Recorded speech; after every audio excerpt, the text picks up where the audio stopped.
Grant Harlow thought he'd buried his past the day he signed the divorce papers. He'd stripped Claire of everything, her name, her savings, her reputation, and walked away to build an empire with a woman who matched his ambition. Tonight, at the Briarstone Charity Gala, surrounded by Asteria City's elite, he finally felt untouchable.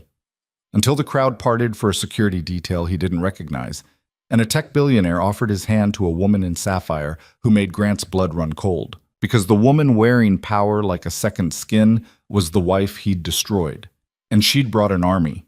If you want to see how far revenge can reach when brilliance meets betrayal, stay with me until the very end. Hit that like button and drop a comment with your city so I can see how far this story travels. The Briarstone Hotel ballroom glittered like a fever dream of wealth and influence.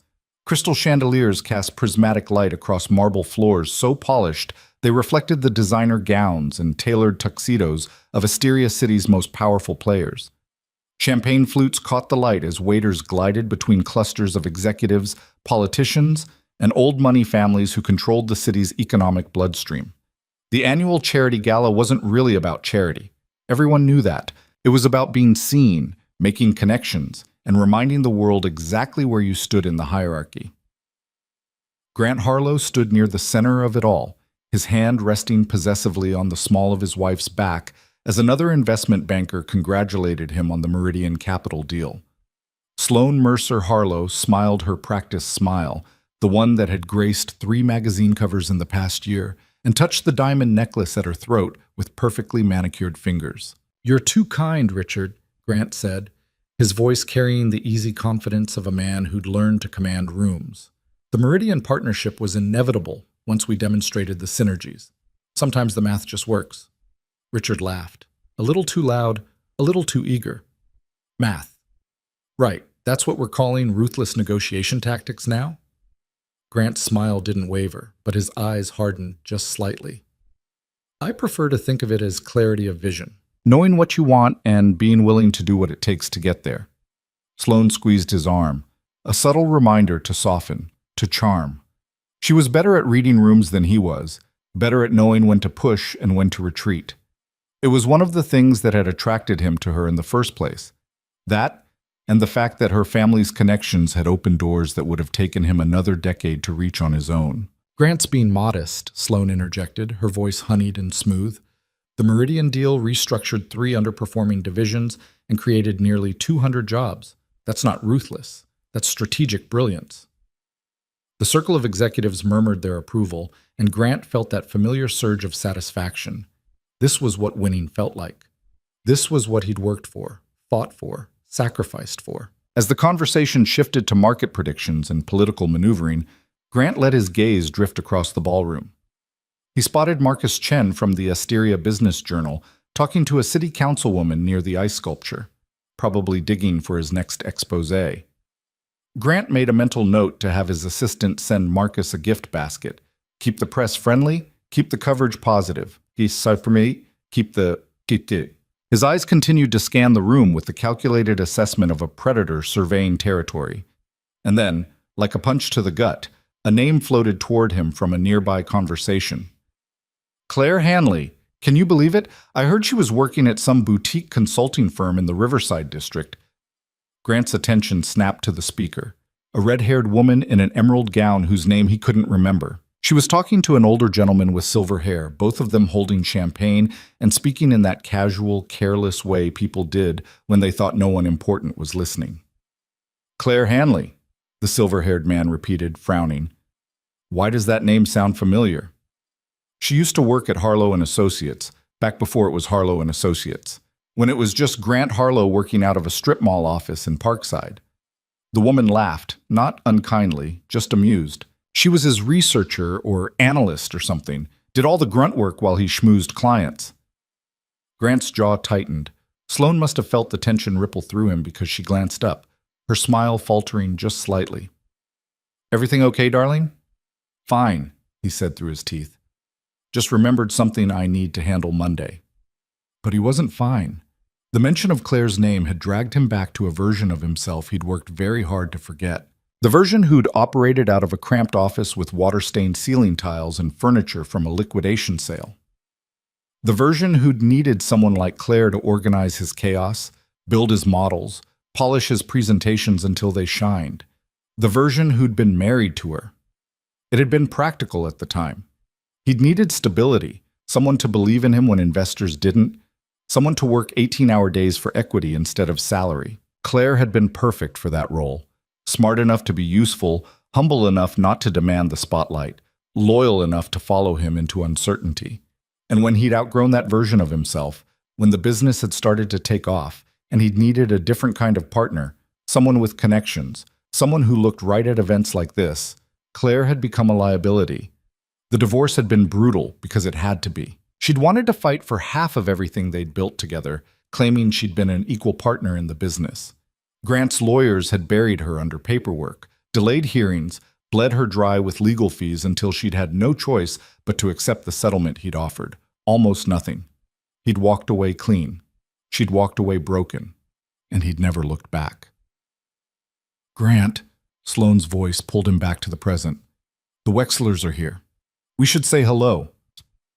He forced his expression back to neutral, back to the easy confidence that had become his armor. Of course. But as they moved through the crowd, Grant couldn't quite shake the memory of Claire's face the last time he'd seen her. In the courthouse, after the final hearing, her eyes red-rimmed but dry, her voice steady as she'd said, "I hope it was worth it." It had been. Of course it had been. The Wexler greeting lasted 15 minutes of perfectly choreographed small talk. Jonathan Wexler controlled 3 major development projects in the city's expanding tech corridor, and his wife Amanda sat on the boards of half the cultural institutions that mattered. Sloane knew exactly which compliments to deploy, exactly how long to linger, exactly when to excuse them with grace. As they moved away, Grant caught Marcus Chen watching him from across the room. The journalist raised his glass in a silent salute, and Grant returned the gesture. "Keep your enemies closer, and your press contacts closest of all." "This is your night," Sloane murmured as they approached the bar. "Everyone's watching. Everyone sees what you've built." She was right. This was his night. The Meridian deal had been announced just 3 days ago, and the business community was still buzzing. It had been a masterwork of negotiation, identifying the vulnerabilities in Meridian's capital structure, leveraging relationships Sloane's family had cultivated for generations, and timing the approach with surgical precision. Some people called it aggressive. Grant called it efficient. The bartender handed him a scotch, Sloane a gin martini.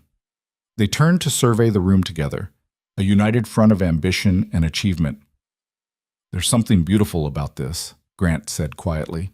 "About reaching the point where you don't have to prove yourself anymore, where your presence alone is the proof." Sloane's lips curved into a smile. "Don't get too comfortable. There's always someone hungry coming up behind you. Let them try." But even as he said it, Grant felt a strange prickle of unease, the kind of feeling you get when you're being watched, studied, assessed.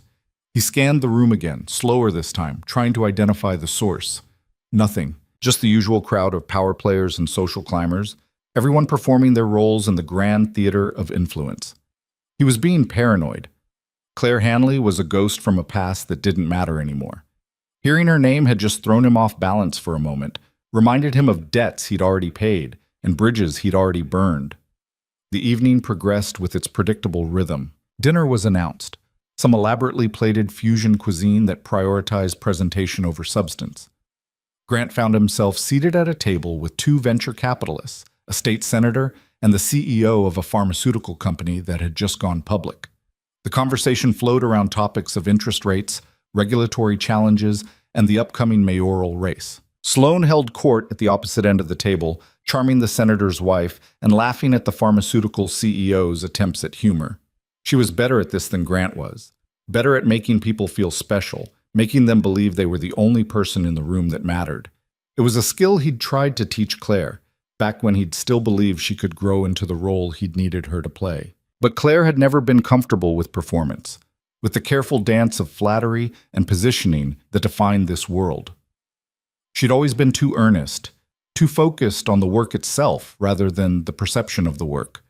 It had been one of many incompatibilities that had made their eventual separation inevitable.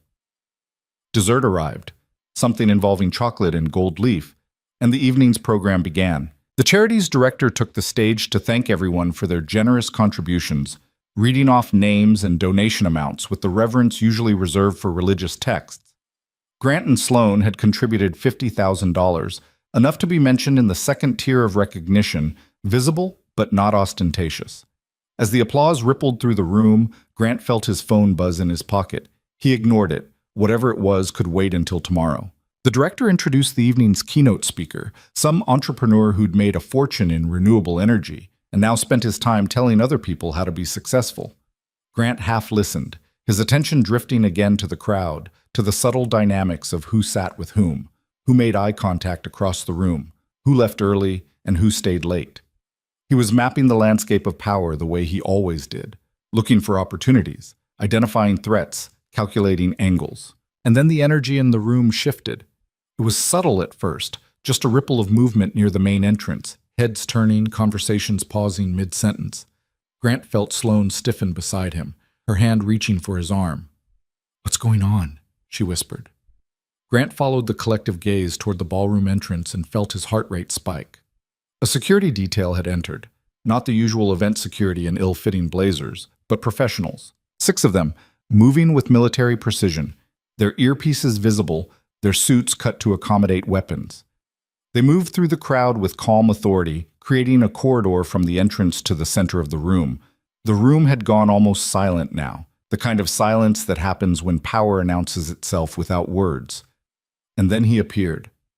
Damian Cross was not a man who made public appearances. The tech billionaire had built his fortune in artificial intelligence and data analytics, creating systems that predicted market movements, optimized supply chains, and exposed inefficiencies that cost companies millions.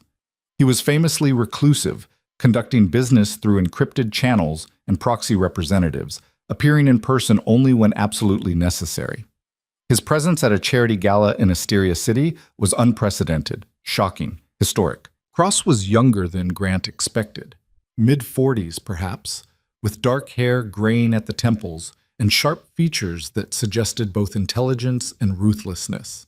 He wore a simple black suit that probably cost more than most people's cars, and he moved with the contained energy of someone who had nothing to prove. The security detail had created space in the center of the room, and Cross stood there for a moment, his gaze sweeping across the assembled crowd with what looked like faint amusement. Grant felt Sloane's fingers dig into his arm. "Why is he here?" she breathed. Before Grant could respond, Cross did something that made the room collectively hold its breath. He offered his hand to someone. A woman stepped forward from the edge of the security perimeter, and Grant's world tilted on its axis. She wore a sapphire gown that was simultaneously elegant and commanding, the kind of dress that didn't scream for attention but demanded it anyway. Her dark hair was swept back in a style that exposed the clean lines of her face, and she moved with a confidence that seemed to bend the light around her. Grant's scotch glass slipped from his fingers, hitting the table with a dull thud. Because the woman taking Damian Cross's hand, the woman who looked like power incarnate, the woman who commanded the attention of every person in the ballroom, was Claire. His Claire. Except she wasn't his anymore. She wasn't anyone's. She was something else entirely. "Is that—" Sloan started, but her voice died as Claire and Cross moved through the room together, conversation stopping in their wake like a wave breaking against stone. Grant's mind raced, trying to make sense of what he was seeing. This couldn't be real. Claire was supposed to be struggling, working at some small firm, trying to rebuild a career he'd systematically destroyed. She was supposed to be a cautionary tale, a reminder of what happened when you didn't have what it took to survive at the top. She wasn't supposed to be here. She wasn't supposed to look like that. She wasn't supposed to be standing beside the most powerful tech billionaire in the country like she belonged there. Claire's eyes swept across the room, and for just a fraction of a second, they landed on Grant. There was no anger there, no pain, no satisfaction. Just a cool, assessing gaze that looked at him the way you might look at a stranger on the street, briefly, with mild disinterest, before moving on to something more important. It was that indifference that hit him harder than anything else could have. "Grant," Sloan hissed, her voice tight with something that might have been fear. "What is going on? How does she know Damian Cross?" "I don't know," Grant managed, his throat dry. "I have no idea." But even as he said it, pieces were starting to click together in his mind.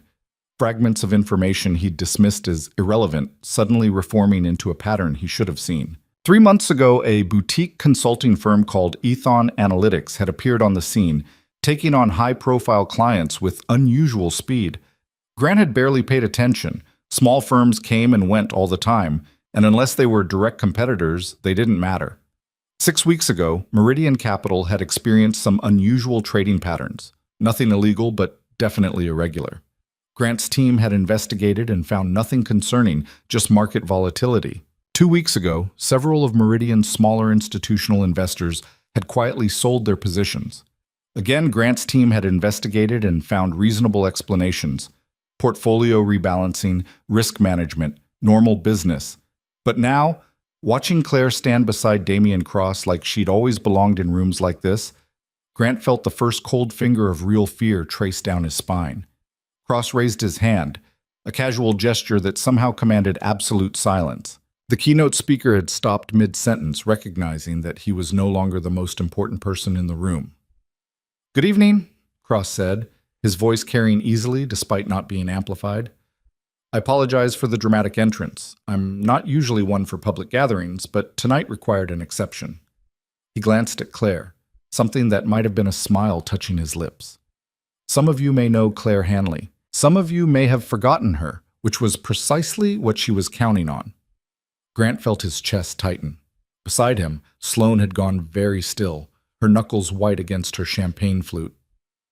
"Ms. Hanley came to me 18 months ago with something remarkable," Cross continued, his gaze now sweeping across the room with predatory focus. "A market intelligence system she'd designed called Oracle. It was elegant, sophisticated, and revealed patterns that even my own systems had missed." Claire stepped forward slightly, her voice calm and clear. "Oracle doesn't predict the future. It reveals the present that people work very hard to hide. Hidden leverage, undisclosed relationships, structural weaknesses disguised as strengths." Grant's heart was pounding now, his mind racing through every deal he'd made, every corner he'd cut, every relationship he'd leveraged. "When Claire showed me what Oracle could do," Cross said, "I saw an opportunity. Not just for profit, though there was certainly that, but for something more interesting. Accountability." He paused, letting the word hang in the air like a blade. "Over the past 14 months, Ms. Hanley and I have been conducting a very specific kind of acquisition. We've been buying debt, small pieces at first, through shell companies and proxy investors. Nothing illegal, nothing even unusual, just patient, methodical accumulation." Sloane's hand found Grant's under the table, gripping it with desperate strength. "The debt we've been acquiring belongs to Meridian Capital," Cross said, and the room erupted in shocked murmurs. Or more precisely, to the web of subsidiaries, shell companies, and offshore entities that make up Meridian's real capital structure. Grant felt the floor drop out from under him. His mind flashed to every document he'd signed, every assurance he'd been given by Meridian's legal team, every guarantee that the partnership was secure. Claire's voice cut through the rising noise like a knife. "As of 4 p.m. today, Mr. Cross and I control sufficient debt and equity positions to exercise majority ownership of Meridian Capital. The paperwork has been filed with the appropriate regulatory agencies. The transfer is legal, binding, and complete." The ballroom exploded into chaos, voices rising, phones appearing despite the no-device policy, people standing and demanding explanations. Cross raised his hand again, and somehow the room quieted. "Tomorrow morning, Ms. Hanley will be announced as Meridian Capital's new CEO. Her first act will be to initiate a comprehensive audit of every division, every partnership, every deal that's been made under the previous leadership." His eyes found Grant across the room, and the smile that crossed his face was not kind. "We'll be particularly interested in examining partnerships that were built on concealed conflicts of interest, undisclosed personal relationships, and creative interpretations of fiduciary duty." Grant couldn't breathe, couldn't think. The room was spinning, and Sloane was saying something, but he couldn't hear her over the roaring in his ears. Claire looked at him again, and this time she held his gaze for a long moment. When she spoke, her words were for the room, but Grant knew they were meant for him. "For those wondering about my qualifications, I spent 7 years building analytical models and investment frameworks for a small firm that's since grown considerably. I learned everything I know about finding weakness in capital structures from a very thorough teacher. I learned about identifying leverage points from someone who believed that winning was the only thing that mattered. Her voice didn't waver, didn't break. I learned about ruthlessness from an expert, and then I became better at it than he ever was. The words hit Grant like physical blows. Around him, he could feel the shift in the room. People looking at him now, making connections, remembering his divorce, remembering the ruthless way he dismantled Claire's claims to their shared business. Jonathan Wexler was staring at him from across the room, his expression carefully neutral, but his eyes calculating. Marcus Chen was typing furiously on his phone, no doubt already drafting the story that would run in tomorrow's business section. And Sloane was looking at him like he was a stranger who'd just destroyed her life. "You need to fix this," she whispered, her voice shaking. "Right now, call your lawyers, call my father. Fix this, Grant." But Grant knew, with the terrible clarity of a man watching his empire crumble, that this couldn't be fixed. Claire hadn't made a mistake. She hadn't left an opening. She'd spent 18 months building a trap so perfect, so legally airtight, that there was no escape. Cross was speaking again, explaining the timeline for the transition, the leadership changes that would take effect immediately, the investigations that would begin Monday morning. Grant forced himself to focus, to listen, to understand the full scope of what was happening. "Several executives will be asked to resign pending the outcome of the audit," Cross was saying. "Others will be terminated immediately for cause. Hanley has identified systematic patterns of self-dealing, conflicts of interest, and fiduciary violations that cannot be allowed to continue." He pulled a folded paper from his jacket pocket. "I have here a preliminary list of individuals whose employment with Meridian Capital will be terminated effective immediately." The room held its breath. "Grant Harlow," Cross read, his voice utterly devoid of emotion. "Chief Strategy Officer, terminated for cause. Pending investigation into undisclosed personal relationships affecting business decisions, specifically the concealment of familial connections to vendors and partners." The words kept coming, but Grant couldn't hear them anymore. Someone was screaming. He thought it might be Sloane. And security was moving toward him. Not the event security, but Cross's people.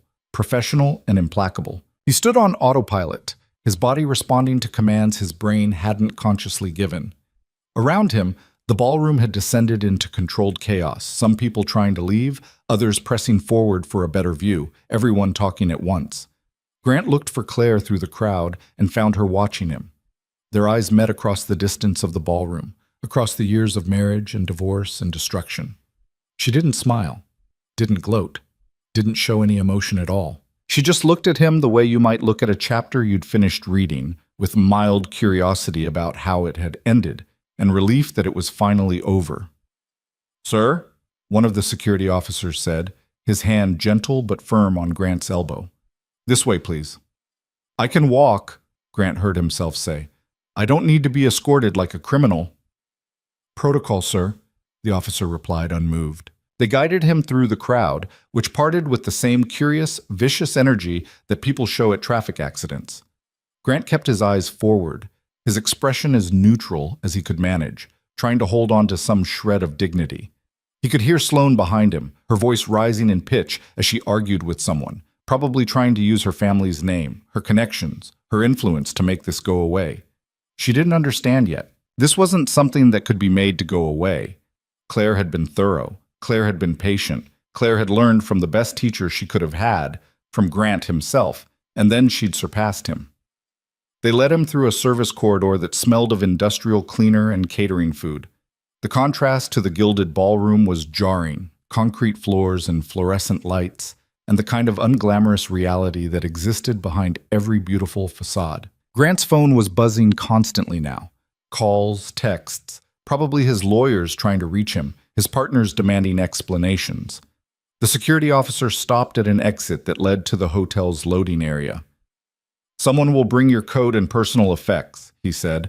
"A car will arrive shortly to take you home." "I drove," Grant said numbly. "Your vehicle will be delivered tomorrow." The officer's voice was professional, but held a note of something that might have been pity. "I'd recommend against driving tonight, sir." The door opened, and Grant stepped out into the cold March night. The loading area was deserted except for a few catering vans and the distant sound of traffic.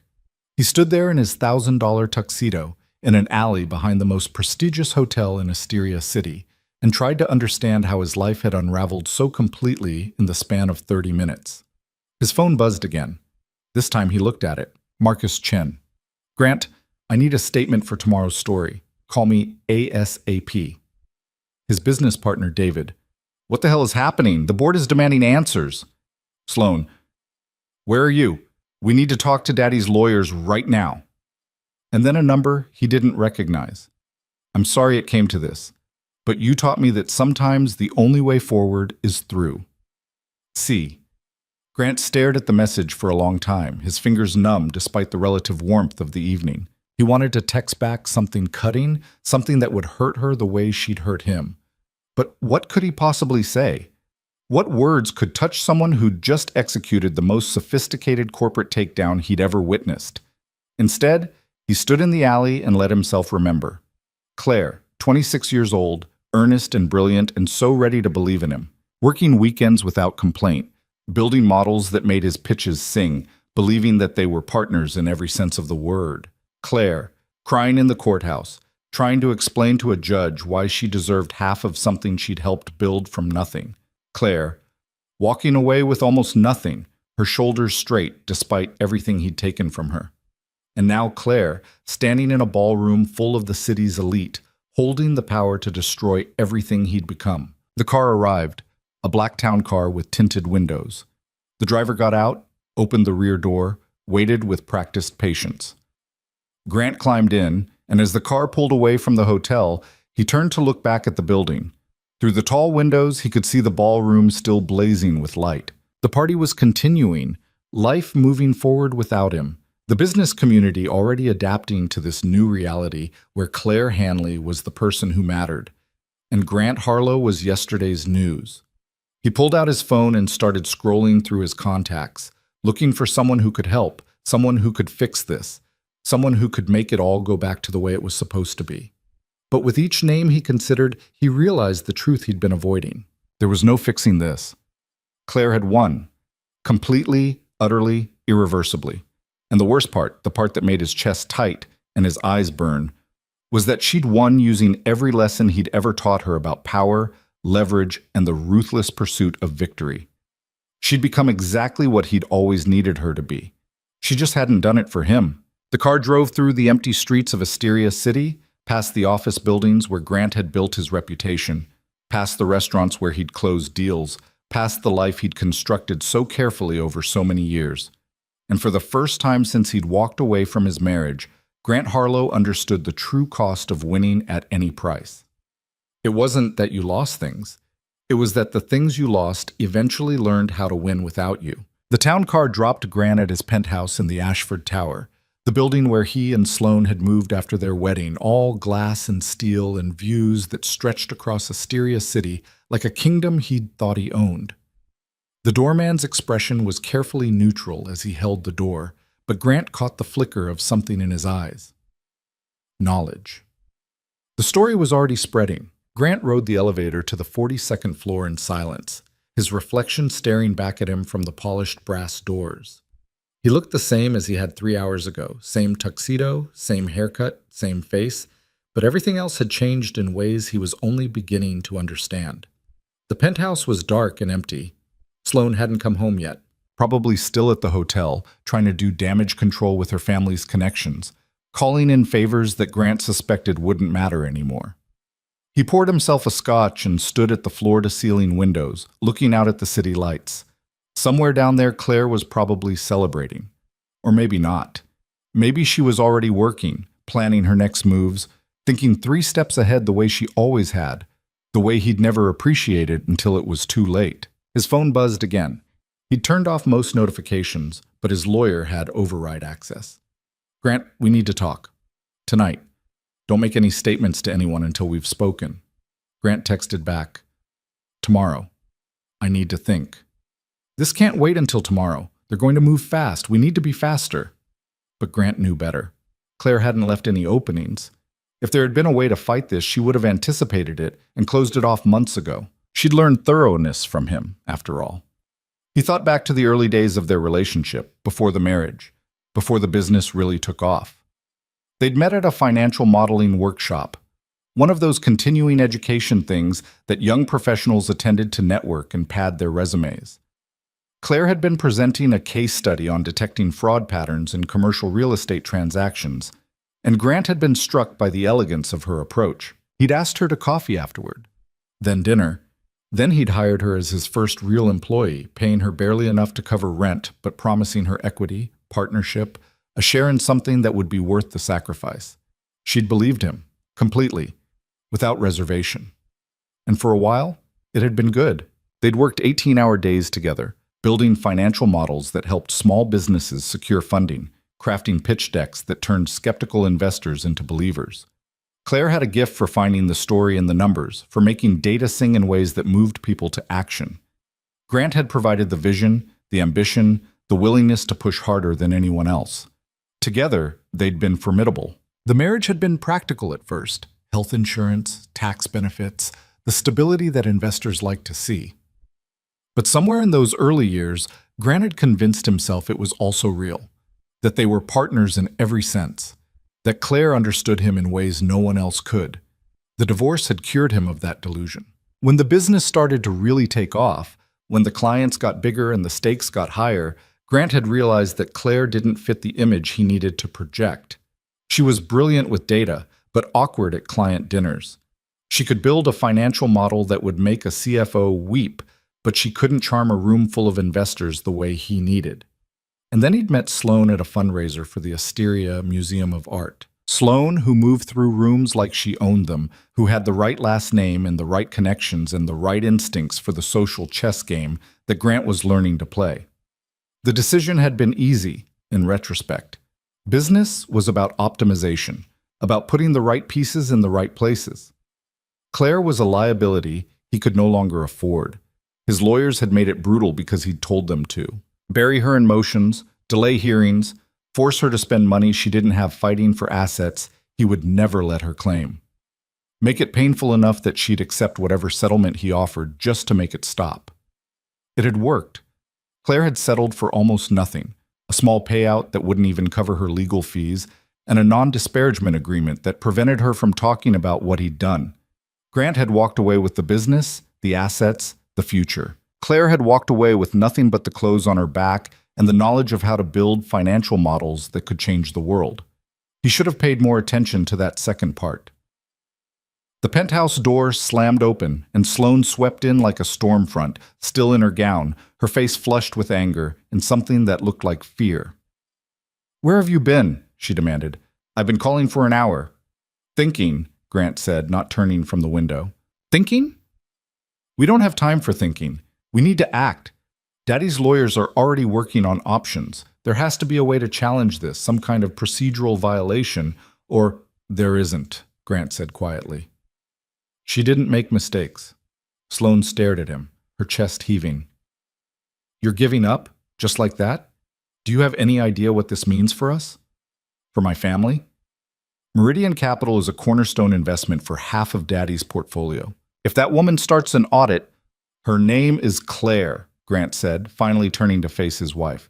"And she knows exactly what she's doing. She spent 18 months building this play. She had Damian Cross backing her, which means she had unlimited resources and the best legal team money can buy. If there was a flaw in her strategy, she found it and fixed it before we ever knew she was coming." Sloane's face had gone pale beneath her makeup. "How long were you married to her?" 7 years. "And you never thought to mention that your ex-wife was some kind of financial genius?" Grant laughed, the sound bitter in his throat. "She wasn't. When we divorced, she was broken, barely functional, working at a boutique firm making $40,000 a year. I destroyed her, Sloane, completely. Or at least, I thought I did." "Well, clearly you didn't destroy her enough," Sloane snapped, "because she just destroyed us." The words hung in the air between them, ugly and true. Grant's phone rang. His business partner David probably calling for the 5th time that hour. Grant ignored it. "You need to answer that," Sloane said. "You need to start controlling this narrative before it controls you." "The narrative is already gone," Grant replied. "By tomorrow morning, every business journalist in the city will be running stories about the ruthless deal-maker who got taken down by the wife he discarded. It's perfect. It's poetic. And there's not a damn thing I can do to change it. Sloan grabbed his phone off the coffee table and thrust it at him. Call Daddy, now. He has connections at the regulatory agencies. Maybe we can slow down the transfer, create space to negotiate. Negotiate what? Grant's voice rose despite himself. She owns the debt. She owns the equity. She has legal majority control. Your father's connections don't mean anything when the paperwork is clean. Then fight her in the press. Destroy her credibility. You know things about her, right? Weaknesses? Secrets? Grant looked at his wife and saw, for the first time, the desperation beneath her polished exterior.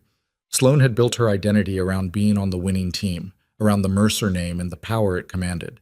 The idea that she might lose, that she might be associated with failure, was existential terror for her. I don't have anything on Claire, he said slowly. She doesn't have weaknesses, or if she does, I never found them. She was always good, honest, ethical to a fault. Then make something up. The words dropped into the conversation like a stone into still water. Grant stared at Sloan, seeing her clearly for perhaps the first time. You want me to lie about her? Fabricate accusations? I want you to do whatever it takes to fix this, Sloan said, her voice hard. Isn't that what you always told me? That winning is the only thing that matters? That you do whatever it takes? She was quoting him. His own words, his own philosophy, thrown back in his face. I can't, Grant said quietly. You can't or you won't. Both. He set his scotch down on the granite counter, the glass making a sharp sound in the quiet penthouse. If I attack Claire publicly, she'll respond. And whatever she has, whatever evidence she's been sitting on for 18 months, it will be worse than anything I could make up. Sloane's phone buzzed. She looked at it, and her expression shifted to something close to panic. It's Mother. She's already heard. She answered, her voice instantly transforming into something placating and smooth. Mother, I know. We're handling it. Daddy's lawyers are… Yes, I understand. Of course. Tomorrow morning, I'll be there. She ended the call and looked at Grant with eyes that had gone cold. My parents want to see us. Both of us. Tomorrow at 9. To discuss what? Damage control. Asset protection. How we're going to separate the Mercer family holdings from this disaster. She paused, choosing her next words carefully. They're talking about an annulment. The word hit Grant harder than he expected. We've been married for 2 years, and in those 2 years you failed to disclose a significant liability from your previous marriage. That constitutes fraud in the inducement, according to Mother's attorney. Grant wanted to laugh, wanted to point out the hypocrisy of the Mercer family, who had built their fortune on creative interpretations of contract law and strategic relationship management. But he was too tired, and he understood the game too well. The Mercers were cutting their losses. He was the loss. Fine, he said. 9 o'clock. I'll be there. Sloan studied him for a long moment, and something like disappointment flickered across her face. You're not even going to fight, are you? You're just going to let her win. She already won, Sloan. Everything after this is just aftermath. His wife turned and walked toward the bedroom, her heels clicking against the marble floor. At the doorway, she paused. I thought you were different, smarter, stronger. I thought you were someone who didn't lose. I thought I was too, Grant said quietly. After she left, Grant stood alone in the penthouse that suddenly felt like a museum of someone else's life. The modern furniture, the abstract art, the designer everything. It all belonged to a version of Grant Harlow who had existed 3 hours ago. He pulled out his laptop and did what he should have done years ago. He searched for Claire Hanley. The results were sparse at first. A LinkedIn profile that listed her as strategic consultant at Ethan Analytics for the past 18 months. Before that, a 3-year gap. Before that, her role at his firm, listed simply as financial analyst. But when he dug deeper, using the research techniques he'd learned in his MBA program and refined over years of due diligence, a pattern began to emerge. Ethon Analytics had been founded 20 months ago with undisclosed private funding. It had taken on exactly 7 clients, all of them mid-sized firms with complex capital structures. And in every single case, those clients had shown remarkable improvement in operational efficiency within 6 months of engaging Ethon services. Grant pulled up the client list and felt his blood run cold. 3 of them were Meridian Capital subsidiaries. Claire had been inside Meridian's operations for over a year with full access to their books, their systems, their vulnerabilities. She hadn't just been planning this takeover, she'd been running reconnaissance, mapping every weakness, identifying every point of leverage. While he'd been congratulating himself on the Meridian partnership, Claire had been systematically learning how to take it apart. Grant kept digging, following digital breadcrumbs through corporate registrations and SEC filings. The shell companies that had been buying Meridian's debt were registered in Delaware and Nevada, using layers of legal entities that made tracing ownership nearly impossible. But the timing gave it away. They'd all been established within a 3-month window, right after Claire had founded Aethon. She'd been building this for almost 2 years. While he'd been celebrating his new marriage, his new connections, his rise through Asteria City's power structure, Claire had been constructing the trap that would destroy it all. The worst part was the elegance of it. Grant had spent his career studying sophisticated financial plays, and Claire's takeover was a masterpiece. She'd used his own tactics against him: patience, precision, and the willingness to spend years setting up a single perfect move. His phone buzzed with a call from Marcus Chen. Grant stared at it, then answered. "Marcus?" "Grant, I need a quote for tomorrow's story. The narrative is forming with or without your input, and right now it's not favorable." "What's the narrative?" "Ambitious dealmaker gets taken down by the brilliant wife he exploited and discarded. It's got everything: betrayal, revenge, gender dynamics, corporate intrigue. It's going to run above the fold with full analysis. And if I give you a quote, then you at least get to shape your side of it. But Grant," Marcus paused, "whatever you say, it better be true. I've got 3 sources confirming that you used legal warfare to force Claire into an unfair settlement. If you try to spin that, I'll bury you." Grant closed his eyes. Marcus was a friend, or as close to a friend as Grant had in the journalism world. But he was a journalist first, and this story was too big to let friendship get in the way. "Tell them I have no comment at this time," Grant said. "That's not going to help you." "I know." After he hung up, Grant poured another scotch and returned to his research. He found Claire's graduate thesis from MIT, a dense, brilliant analysis of pattern recognition in financial fraud. He found a presentation she'd given at a fintech conference 4 years ago, before the divorce, talking about using AI to detect market manipulation. He found the foundation for Oracle, the system she'd built to take him down. And he found something else: a filing with the patent office, dated 6 months before their divorce, listing Claire Hanley as the sole inventor of a method and system for automated detection of structural vulnerabilities in complex financial entities. She'd started building Oracle while they were still married. While he'd been planning to leave her, she'd been creating the weapon she'd eventually use to destroy him. Had she known? Had she seen it coming and started preparing her defense? Or had she always been building something brilliant, and he'd just been too blind to see it? Grant's phone lit up with a text from a number he didn't recognize. "The audit begins Monday. I need your full cooperation with the transition team. Professional courtesy, nothing more. C." He stared at the message, his finger hovering over the keyboard. 1,000 responses ran through his mind, from pleading to threatening to simply asking why. Instead, he typed, "I'll cooperate. For what it's worth, I'm sorry." The response came back almost immediately. "You're sorry you got caught. There's a difference." Grant flinched. She wasn't wrong. "I'm sorry for what I did to you," he wrote, "for how I did it.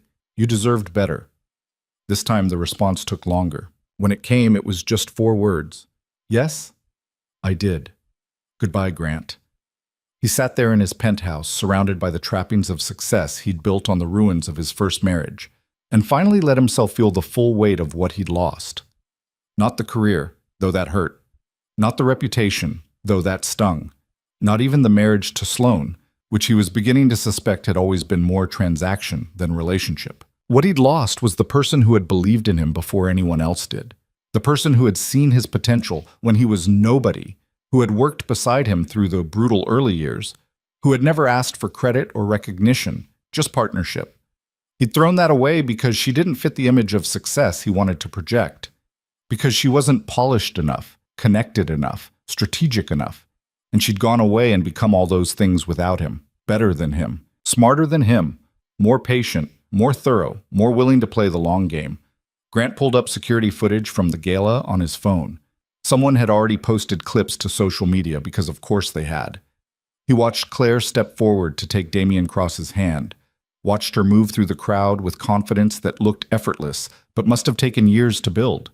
She'd reinvented herself completely. Not to prove something to him, he doubted he'd crossed her mind except as a problem to be solved, but because she'd had to. Because he'd left her no choice except to become stronger or be destroyed. She'd chosen strength. The bedroom door opened, and Sloane emerged in pajamas, her face scrubbed clean of makeup. She looked younger without it, more vulnerable, and for a moment Grant felt a flash of genuine affection for her. "I'm sleeping in the guest room," she said quietly. "Mother thinks it's better if we maintain some distance until the lawyers figure out the annulment details." "Sloane, don't." She held up a hand. "I'm not angry anymore. I'm just tired. This whole thing is exhausting, and I need to protect myself. You understand that, right? It's just good strategy." Grant nodded slowly. "I understand." "For what it's worth," Sloane said, "I don't think you're a bad person. I think you're someone who wanted to win so badly that you forgot to consider the cost, and now the bill is due." She disappeared into the guest room, and Grant was alone again with his laptop and his scotch, and the growing realization that everything he'd built his identity around was dissolving like sugar in water. He worked through the night, reading everything he could find about Claire's transformation. He found mentions of her in tech industry publications, always in the background, always credited as a consultant or advisor rather than a principal. She'd been building her network quietly, deliberately, staying below the radar until she was ready to strike. At 4 a.m, Grant found an interview with Damien Cross from 6 months ago. The journalist had asked about his investment strategy, and Cross had said something that made Grant's chest tighten. "I look for people who have been underestimated. There's a special kind of hunger in someone who's been dismissed, who's been told they're not enough. When you find that person, and they're also brilliant, you don't just have a good investment, you have a weapon." Claire had been his weapon, and Grant had been the target. As dawn broke over Asteria City, Grant stood at the windows again, watching the sun paint the sky in shades of gold and pink. In a few hours, he'd go meet with the Mercers and discuss the dissolution of his marriage. Then he'd face his business partners and watch them calculate whether he was still an asset or had become a liability. And somewhere in the city, Claire was probably already at work, preparing to take control of Meridian Capital, ready to tear apart the empire that had been built on foundations she'd helped lay. Grant's phone buzzed one more time. David, his business partner, with a message that was blunt and brutal.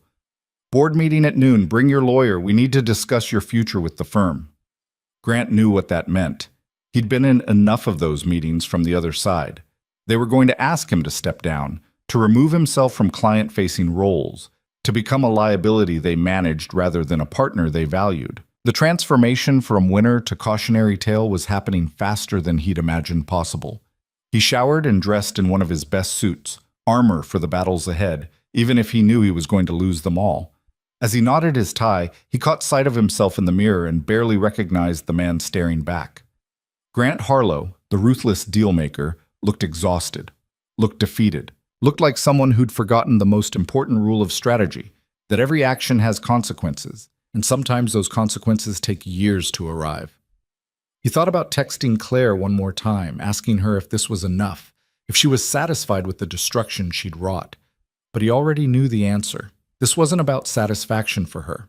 This was about justice, about reclaiming what had been taken, about proving that she could survive and thrive despite everything he'd done to break her. And she had proven it, definitively, irrevocably. Grant grabbed his briefcase and headed for the elevator, ready to face the Mercers and their lawyers and the systematic dismantling of the life he'd built. As the elevator descended toward the lobby, Grant realized that the worst part wasn't the loss itself. It was the knowledge that Claire had been right there all along, with all the tools and skills and brilliance she'd needed to be his true partner. And he'd thrown her away because she didn't look like success. Now she was success, and he was the one being discarded.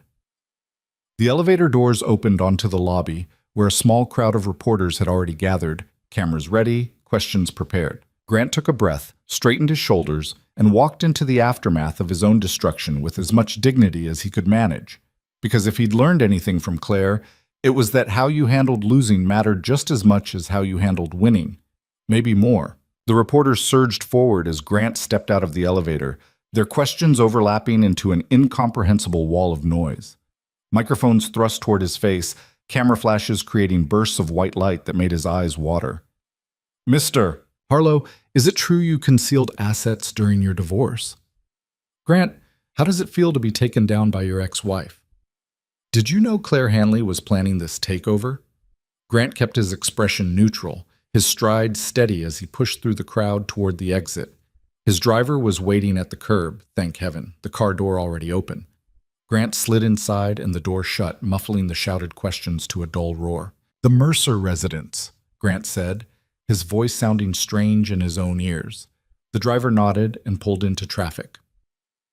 Grant closed his eyes and tried to prepare himself for what was coming, but his mind kept circling back to that moment at the gala when Claire had looked at him with such perfect indifference, like he was a stranger, like he was nobody. The Mercer estate occupied 5 acres in Greystone Heights, the old money enclave where Asteria City's founding families had built their mansions a century ago. The house was Georgian colonial, all white columns and symmetry, designed to project permanence and unassailable respectability. Grant had always felt like an intruder here, despite being family by marriage. The Mercers had tolerated him because he was useful, because his deal-making prowess had generated returns for their portfolio, because Sloan had wanted him. But tolerance wasn't the same as acceptance, and he'd always known it. The butler, an older man named Harrison, who'd been with the family for 30 years, opened the door with his usual impeccable politeness. But Grant caught the flicker of something in his eyes, too. Pity, maybe, or satisfaction at seeing the upstart brought low. Mr. and Mrs. Mercer are waiting in the study, Harrison said. Miss Sloan is already with them. Grant followed him through the marble-floored foyer, past oil paintings of Mercer ancestors who stared down with painted disapproval. The study was a temple to masculine power, leather furniture, dark wood paneling, shelves lined with first editions that no one actually read. Richard Mercer stood by the fireplace, a tumbler of amber liquid in his hand despite the early hour. He was 63 but looked 50, with silver hair and the kind of assured bearing that came from never having to question your place in the world. Sloane's mother, Patricia, sat in a wingback chair, her posture perfect, her expression carved from ice. Sloane stood near the window, still in the clothes she'd worn home from the gala, her arms wrapped around herself like she was cold. "Grant," Richard said, his voice carrying the weight of pronouncement. "Sit down." Grant sat in the chair opposite Patricia, feeling like a defendant at trial. In a way, he supposed he was. Richard took a long sip of his drink before speaking. "I've spent the past 6 hours on the phone with our legal team, our financial advisors, and several board members of companies where we hold significant positions. The consensus is unanimous. This situation is a catastrophe." "I understand that," Grant began, but Richard cut him off with a raised hand.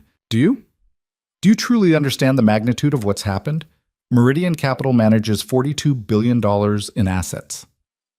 The Mercer family portfolio has 17% exposure to Meridian-related investments. Your ex-wife now controls that entity, and she's announced her intention to conduct a comprehensive audit of every transaction, every relationship, every deal made under the previous leadership. Patricia's voice was cold and precise. Our attorneys inform us that several of those deals involved relationships that could be considered conflicts of interest if examined with sufficient scrutiny. Relationships that you facilitated, Grant, using your marriage to our daughter as leverage. Grant felt his jaw tighten. Everything I did was legal. Aggressive, maybe, but legal. Legal and ethical aren't the same thing, Richard said. And in the current environment, with your ex-wife holding all the cards and considerable public sympathy, the distinction doesn't matter. She can make our lives very difficult if she chooses to, and given what you did to her, I suspect she'll choose exactly that. Sloane finally spoke, her voice small and strained. Can't we negotiate with her? Offer her something to make this go away? Richard's laugh was bitter. Negotiate? With what? She has Damian Cross backing her, which means she has unlimited resources. She has legal majority control of Meridian, which means she has leverage over half the power structure in this city. And she has the moral high ground, which in this political climate is worth more than both of those things combined. He turned to Grant, his expression hardening. Tell me something. Tell me. When you divorced Claire Hanley, did it occur to you that destroying her so completely might come back to haunt you? Grant met his eyes. At the time, I thought I was doing what was necessary to protect the business. You were protecting your ego, Patricia said sharply. You wanted to punish her for not being what you needed her to be. And now we're all paying the price for your vindictiveness. The words stung because they were true. Grant had told himself the divorce was about business, about optimization, about putting the right pieces in the right places. But underneath all that rationalization, there had been anger. Resentment that Claire couldn't transform herself into the kind of wife his new life required. Bitterness that she'd had the audacity to fight for what she'd helped build. He'd wanted to break her. And he had. He just hadn't considered what she might become after she put herself back together. Richard set his glass down with a heavy thud. Here's what's going to happen. Our attorneys have prepared annulment papers based on fraudulent inducement. You failed to disclose a significant liability from your previous marriage, namely that your ex-wife possessed both the capability and apparent motivation to destroy your career. Sloan will sign them this morning. You'll sign them by end of business today. And if I refuse? Grant asked, already knowing the answer. Then we'll pursue a contested divorce that will make your first one look gentle by comparison, Patricia said. We'll freeze joint assets, challenge every penny you've earned during the marriage, and drag this process out until you've spent every dollar you have on legal fees. The annulment is mercy, Grant. I suggest you take it. Sloan was crying now, silent tears tracking down her face. Grant wanted to feel something for her, sympathy, regret, connection. But all he felt was numbness and the distant recognition that this marriage had always been a transaction that had finally failed to generate returns. I'll sign, Grant said quietly. Richard nodded, satisfied. Smart choice. Harrison will provide you with the documents. Our attorneys have also prepared a statement for the press indicating that the marriage is being dissolved by mutual agreement due to irreconcilable differences. You'll make no other public comments about the Mercer family, Sloan, or the circumstances of the separation. In exchange, we'll refrain from discussing the details of your previous marriage. It was a gag order dressed up as courtesy. Grant was being silenced, bought off with the promise that the Mercers wouldn't make his situation worse than it already was. There's one more thing, Patricia said, her voice taking on a sharper edge. We've been informed that you're expected at a board meeting this afternoon regarding your position at Harlow & Associates. I want to be very clear about something, Grant. If your partners decide to remove you from the firm that bears your name, the Mercer family will support that decision. We will not use our influence to protect you. We will not make calls on your behalf. As of this moment, you are on your own. The finality in her voice made it real in a way nothing else had. The Mercers weren't just cutting ties, they were making sure everyone knew Grant was no longer under their protection. In the ecosystem of Asteria City power dynamics, he'd just been declared prey. Harrison appeared in the doorway with a leather portfolio. Grant signed the annulment papers without reading them, his hand steady despite the dissolution of his second marriage happening in the same room where he'd asked Richard's permission to marry Sloan 3 years ago. Different chair, different circumstances. Different Grant Harlow, though he wasn't sure if he'd gotten better or worse. The car will take you wherever you need to go, Richard said, the dismissal clear in his tone. Sloan will collect her belongings from the penthouse this week. I trust you'll make that process as smooth as possible. Grant stood, looking one last time at the woman he'd married because she represented everything he'd thought he wanted. Sloan wouldn't meet his eyes. I'm sorry, he said, directing the words at her. For all of it. She finally looked up, her eyes red, but her voice steady. No, you're not. You're sorry you lost. There's a difference. The echo of Claire's words from the night before hit Grant like a physical blow. Both women, so different in almost every way, had arrived at the same conclusion about him. That his regret was performative, centered on his own losses rather than the harm he'd caused. Maybe they were right. Harrison escorted him back through the marble foyer, past the judgmental ancestors, out into the morning sunlight that felt too bright, too cheerful for the occasion. The car was waiting, and Grant climbed in without looking back at the house that would never welcome him again. Where to, sir? The driver asked. Grant checked his watch. 2 hours until the board meeting that would determine whether he still had a career. He needed to prepare, to strategize, to figure out how to salvage something from this disaster. "The office," he said. "Harlow and Associates." The drive-through morning traffic gave Grant time to think, though his thoughts kept spiraling back to the same impossible question. How had he missed it? How had Claire transformed herself so completely without him noticing? He'd been so focused on building his own empire that he'd never considered she might be building one too, brick by patient brick, aimed at his destruction. The Harlow and Associates offices occupied 3 floors of the Titanium Tower in the financial district. Grant had signed the lease 5 years ago when the firm had finally grown large enough to need real space, professional space, the kind of offices that impress clients and competitors alike. The reception area was empty when he arrived. The Saturday morning skeleton crew hadn't arrived yet. Grant took the elevator to the executive floor where his corner office looked out over the city he'd thought he was conquering. His computer was still logged in from Friday afternoon, back when the world had made sense. Grant pulled up the client files, the deal pipelines, the relationship maps that showed how every connection in the firm linked back to him. Except they didn't, not anymore.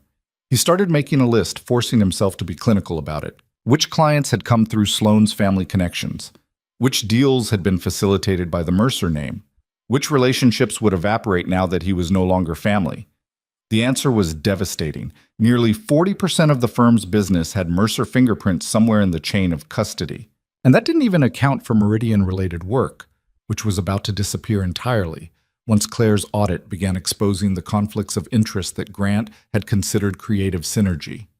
His office door opened without a knock. David Chen, his business partner and the firm's CFO, looked like he hadn't slept. His tie was loosened, his usually meticulous appearance disheveled, and his expression was thunderous. "We need to talk," David said, closing the door behind him. "Now. The board meeting isn't until noon. Forget the board meeting. I've been up all night with the accountants, going through every deal you've worked on in the past 2 years. Do you have any idea how exposed we are?" Grant felt his stomach drop. "What did you find?" David pulled out his tablet and started scrolling through spreadsheets. "The Meridian partnership that you were so proud of? It's built on at least 6 separate conflicts of interest. You used your relationship with Sloane to get preferential access to deal flow that should have gone through competitive bidding. You structured fees in ways that benefited you personally while increasing the firm's risk exposure. And you did it all without disclosing the personal relationships that made those deals possible. That's not illegal. No, but it's unethical as hell. And when Claire Hanley's audit team starts digging, they're going to find all of it. And when they do, every client is going to ask themselves whether they can trust a firm that operates that way." David's voice was tight with controlled fury. "You've made us all look dirty, Grant.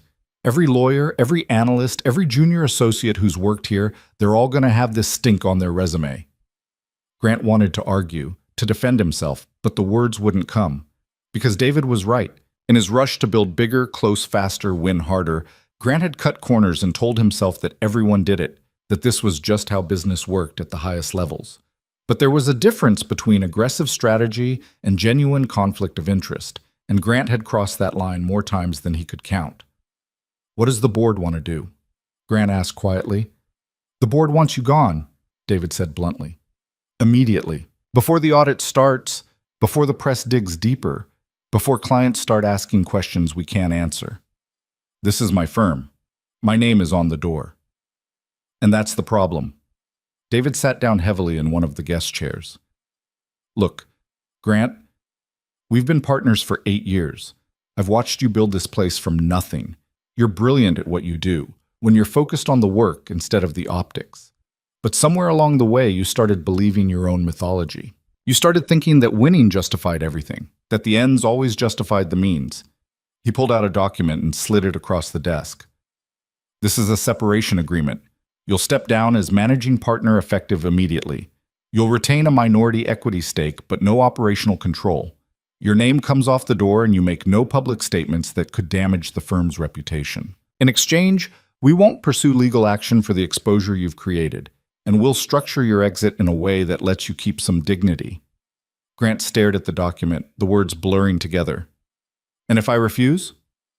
"Then the board votes to remove you for cause, We claw back your partnership distributions for the past 2 years, and we make very sure that everyone knows exactly why you're being fired."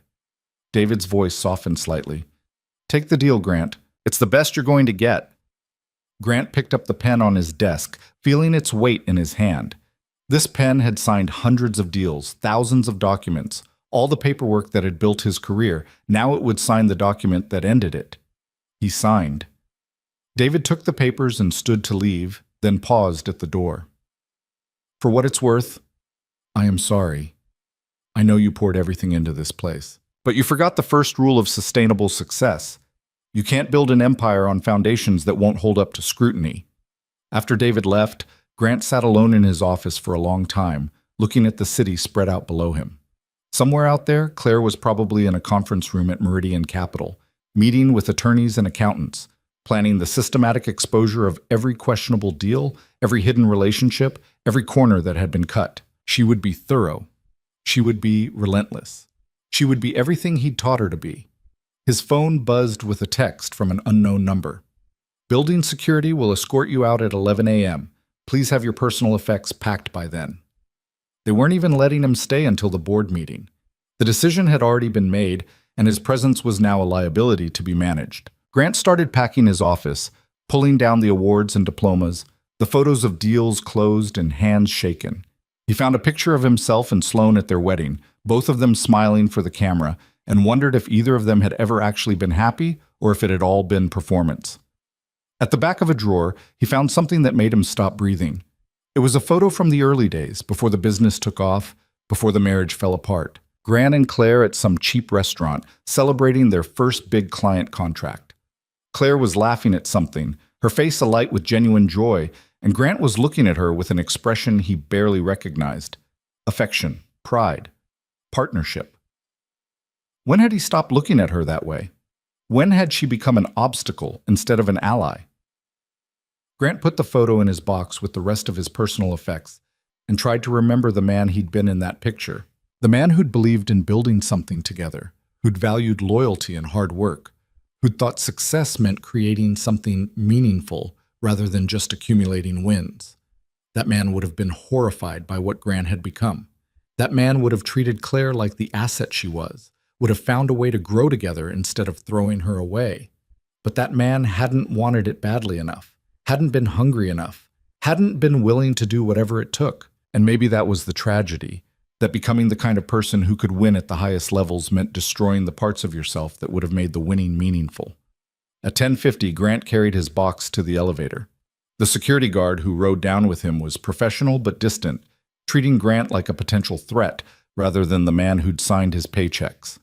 The lobby was empty except for a young woman Grant recognized as one of the junior analysts. She looked up as he passed, her expression a mixture of curiosity and something that might have been satisfaction. The story was already spreading through the firm.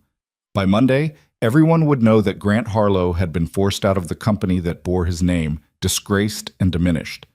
Grant's driver was waiting outside because the Mercers hadn't revoked that privilege yet.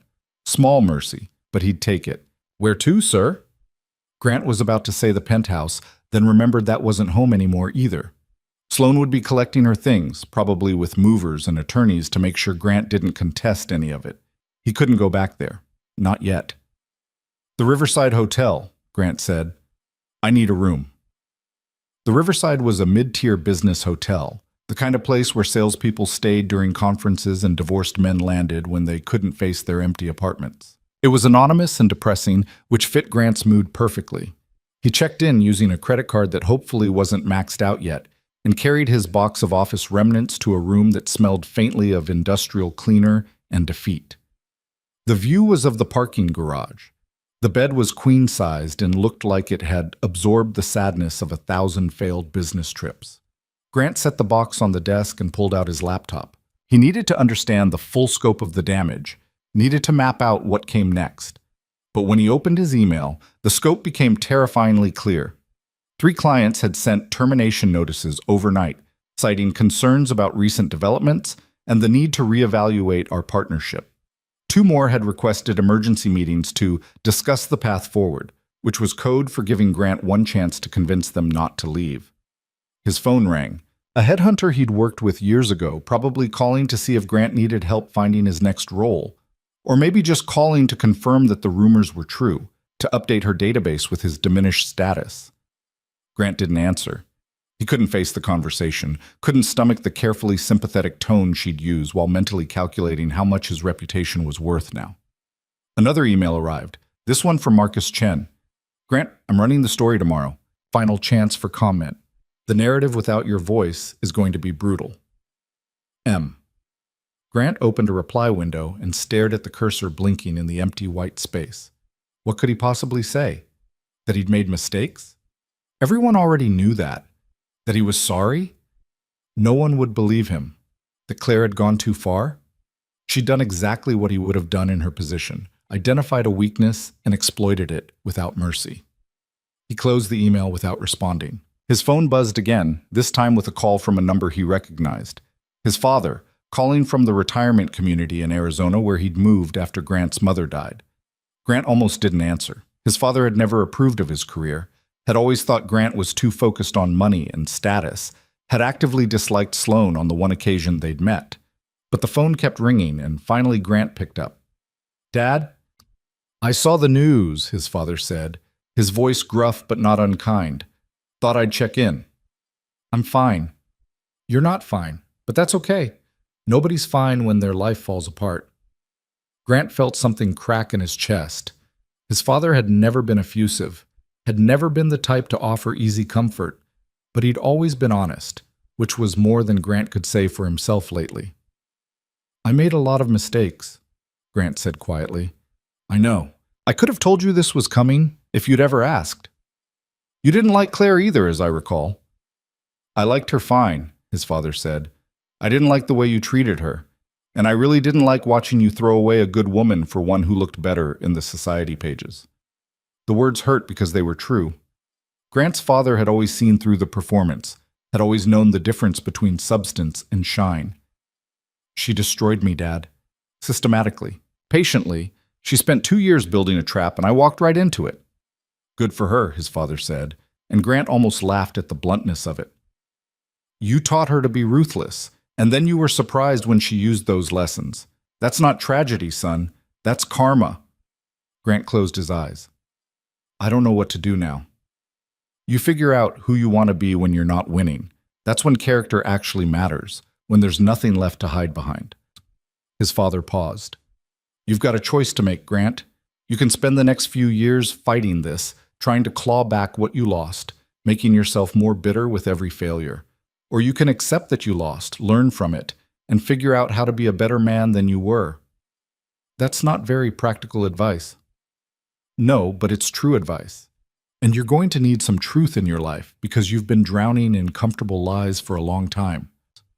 They talked for a few more minutes about nothing important, the weather in Arizona, the retirement community's golf course, whether Grant's father should get a dog, normal things, grounding things, the kind of conversation that reminded Grant there was a world beyond his own disaster. After they hung up, Grant sat in the hotel room and let himself feel the full weight of everything he'd lost. The career, the marriage, the reputation, the identity he'd built so carefully over so many years. All of it was gone. Stripped away by a woman he'd underestimated, using skills he'd helped her develop, exploiting weaknesses he'd been too arrogant to protect. And the worst part was knowing that he'd earned every bit of it, that Claire hadn't been cruel or excessive or unfair. She'd just been thorough. She'd just been better. Grant pulled out the photo of himself and Claire from the box on the desk, looked at the man he'd been, the woman she'd been, the partnership they'd built before he'd destroyed it. That man in the photo wouldn't recognize what Grant had become, would be ashamed of the choices, the callousness, the willingness to hurt someone who'd trusted him. For the first time in years, Grant felt the weight of genuine shame settle over him like a heavy coat. Not embarrassment at being caught, not frustration at losing, but actual shame at the person he'd allowed himself to become. His phone buzzed one more time. A text from Claire. The audit begins Monday morning. I'm required to notify you that you'll need to provide testimony under oath regarding all Meridian-related transactions you facilitated. Your cooperation is mandatory and will be a matter of public record. I'm sorry it's come to this, but not sorry enough to stop. Grant read the message 3 times, parsing every word for hidden meaning, for any hint of the woman he'd once known. But there was nothing personal there, nothing emotional, just facts and requirements, delivered with the same professional courtesy she'd have shown any witness in a legal proceeding. He'd become a witness to his own downfall, a supporting character in Claire's story of triumph, and there was something almost peaceful in that realization. He didn't have to fight anymore, didn't have to strategize or calculate or pretend. He'd already lost. The only question now was how he would handle the losing. Grant typed a response. "I'll cooperate fully. You have my word." Claire's reply came back almost immediately. "Your word doesn't mean much anymore, but I'll take your cooperation."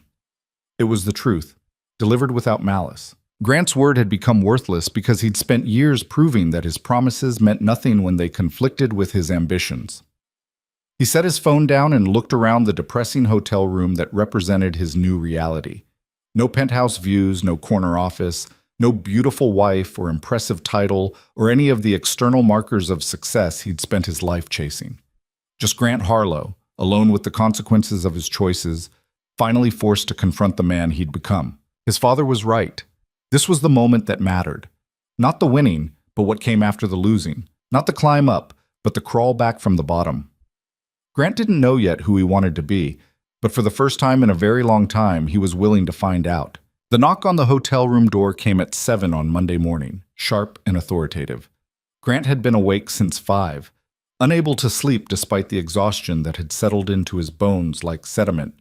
He opened the door to find a woman in a crisp navy suit holding a leather briefcase, flanked by a man who was clearly private security. "Mr. Harlow, I'm Jessica Brennan, lead counsel for the Meridian Capital Transition Team. We're here to escort you to the deposition." Grant had known this was coming. Claire's text had been clear, but the reality of it still felt surreal. He grabbed his jacket and followed them to a black sedan waiting in the hotel parking lot. The drive to Meridian's headquarters took 20 minutes through morning traffic, and Jessica spent the time reviewing the ground rules. "You'll be questioned under oath about every transaction you facilitated between your firm and Meridian Capital over the past 3 years. Mrs. Hanley will be present but will not participate directly in the questioning. That will be handled by external counsel to avoid any appearance of personal bias." Grant almost laughed at that. Personal bias was the foundation of this entire situation. But Jessica's expression made it clear that humor wasn't welcome, so he kept quiet. The Meridian building was a gleaming tower of glass and steel in the heart of the financial district. Grant had been here dozens of times for meetings and negotiations, always as a welcomed guest, a valued partner. Now he was being escorted through a side entrance like a suspect.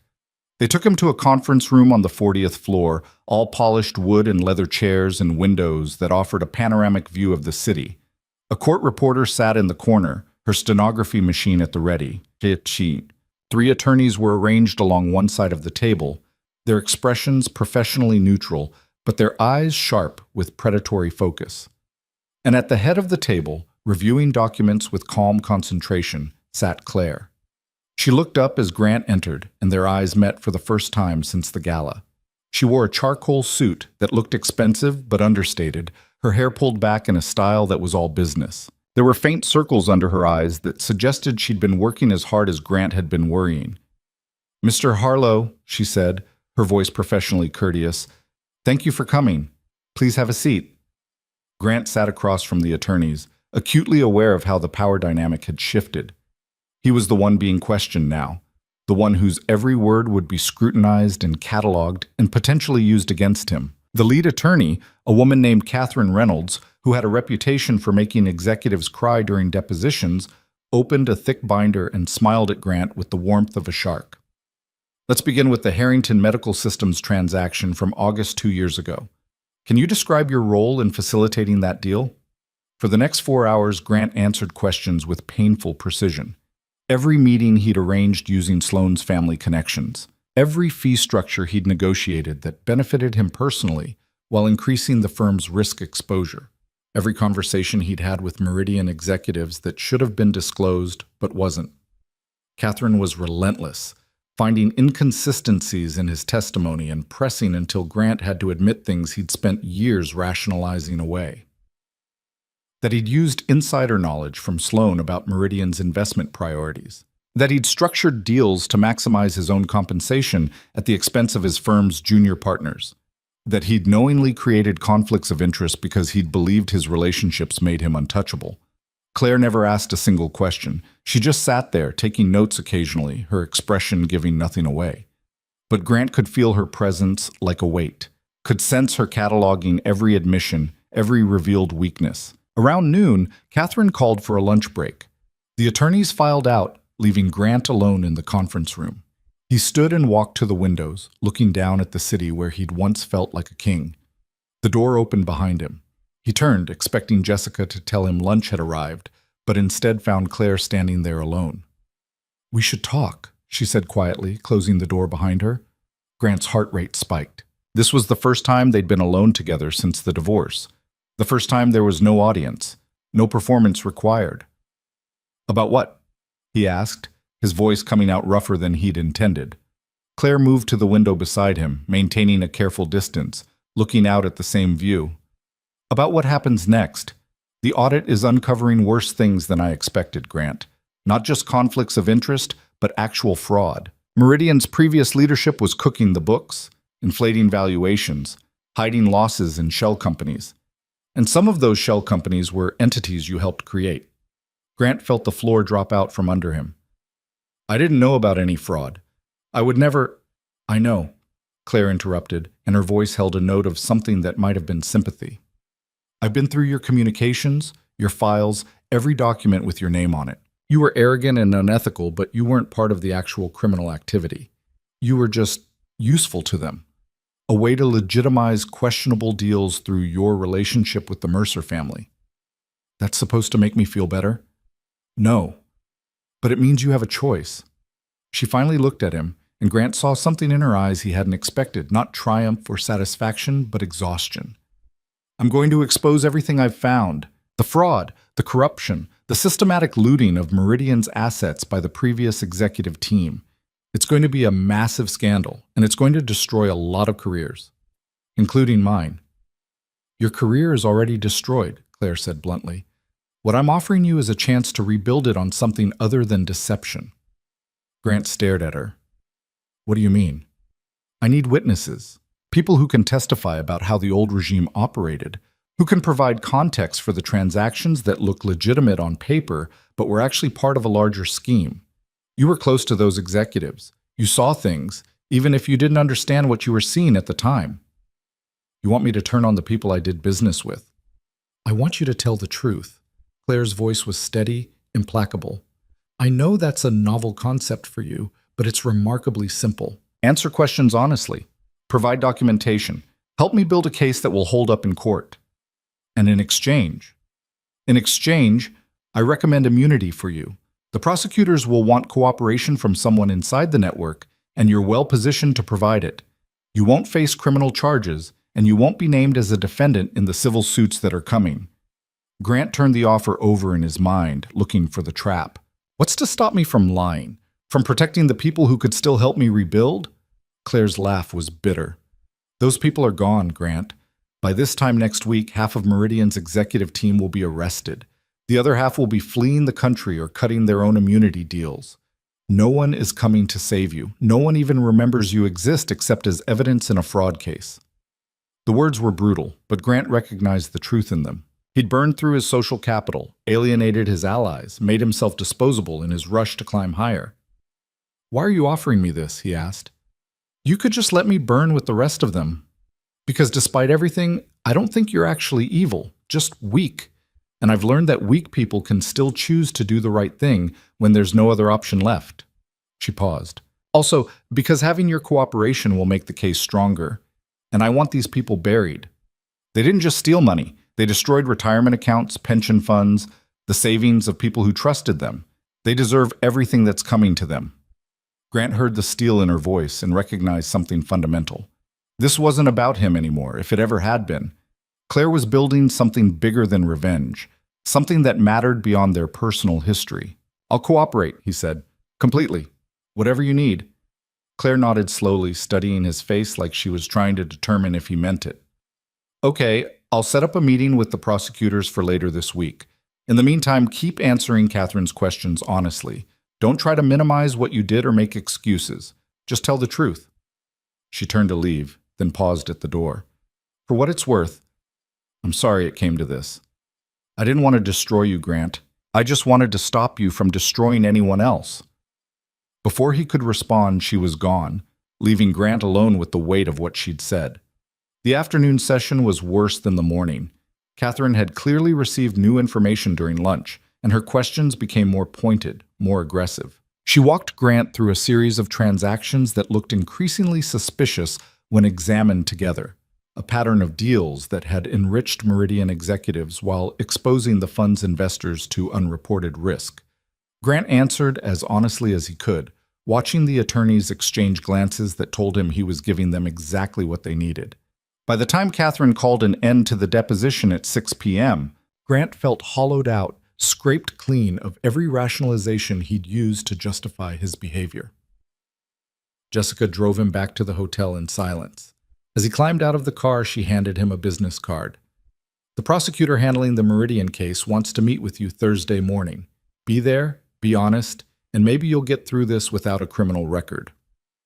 Grant took the card and watched the sedan pull away, then turned to face the hotel that had become his temporary home. The depressing lobby, the sad elevator, the room that smelled like failure and cheap air freshener. He ordered takeout from a Thai restaurant and ate it without tasting anything, his mind replaying moments from the deposition. The way Claire had looked at him in the conference room, offering him redemption while making it clear she didn't trust him to take it. The exhaustion in her eyes that came from carrying the weight of other people's greed and corruption. She'd changed in ways that went beyond the surface confidence and professional success. She'd developed a moral clarity that Grant had never possessed, a commitment to something larger than personal victory. It made him realize how small his own ambitions had been, how he'd spent years chasing status and wealth without ever asking himself what those things were for, what he wanted to build with them, who he wanted to be once he had them. His phone rang, a number he didn't recognize. Grant almost didn't answer, but something made him pick up. Grant Harlow? Yes?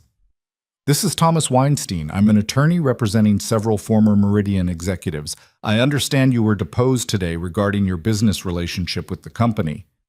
Grant's guard went up immediately. I can't discuss the deposition. I'm not asking you to.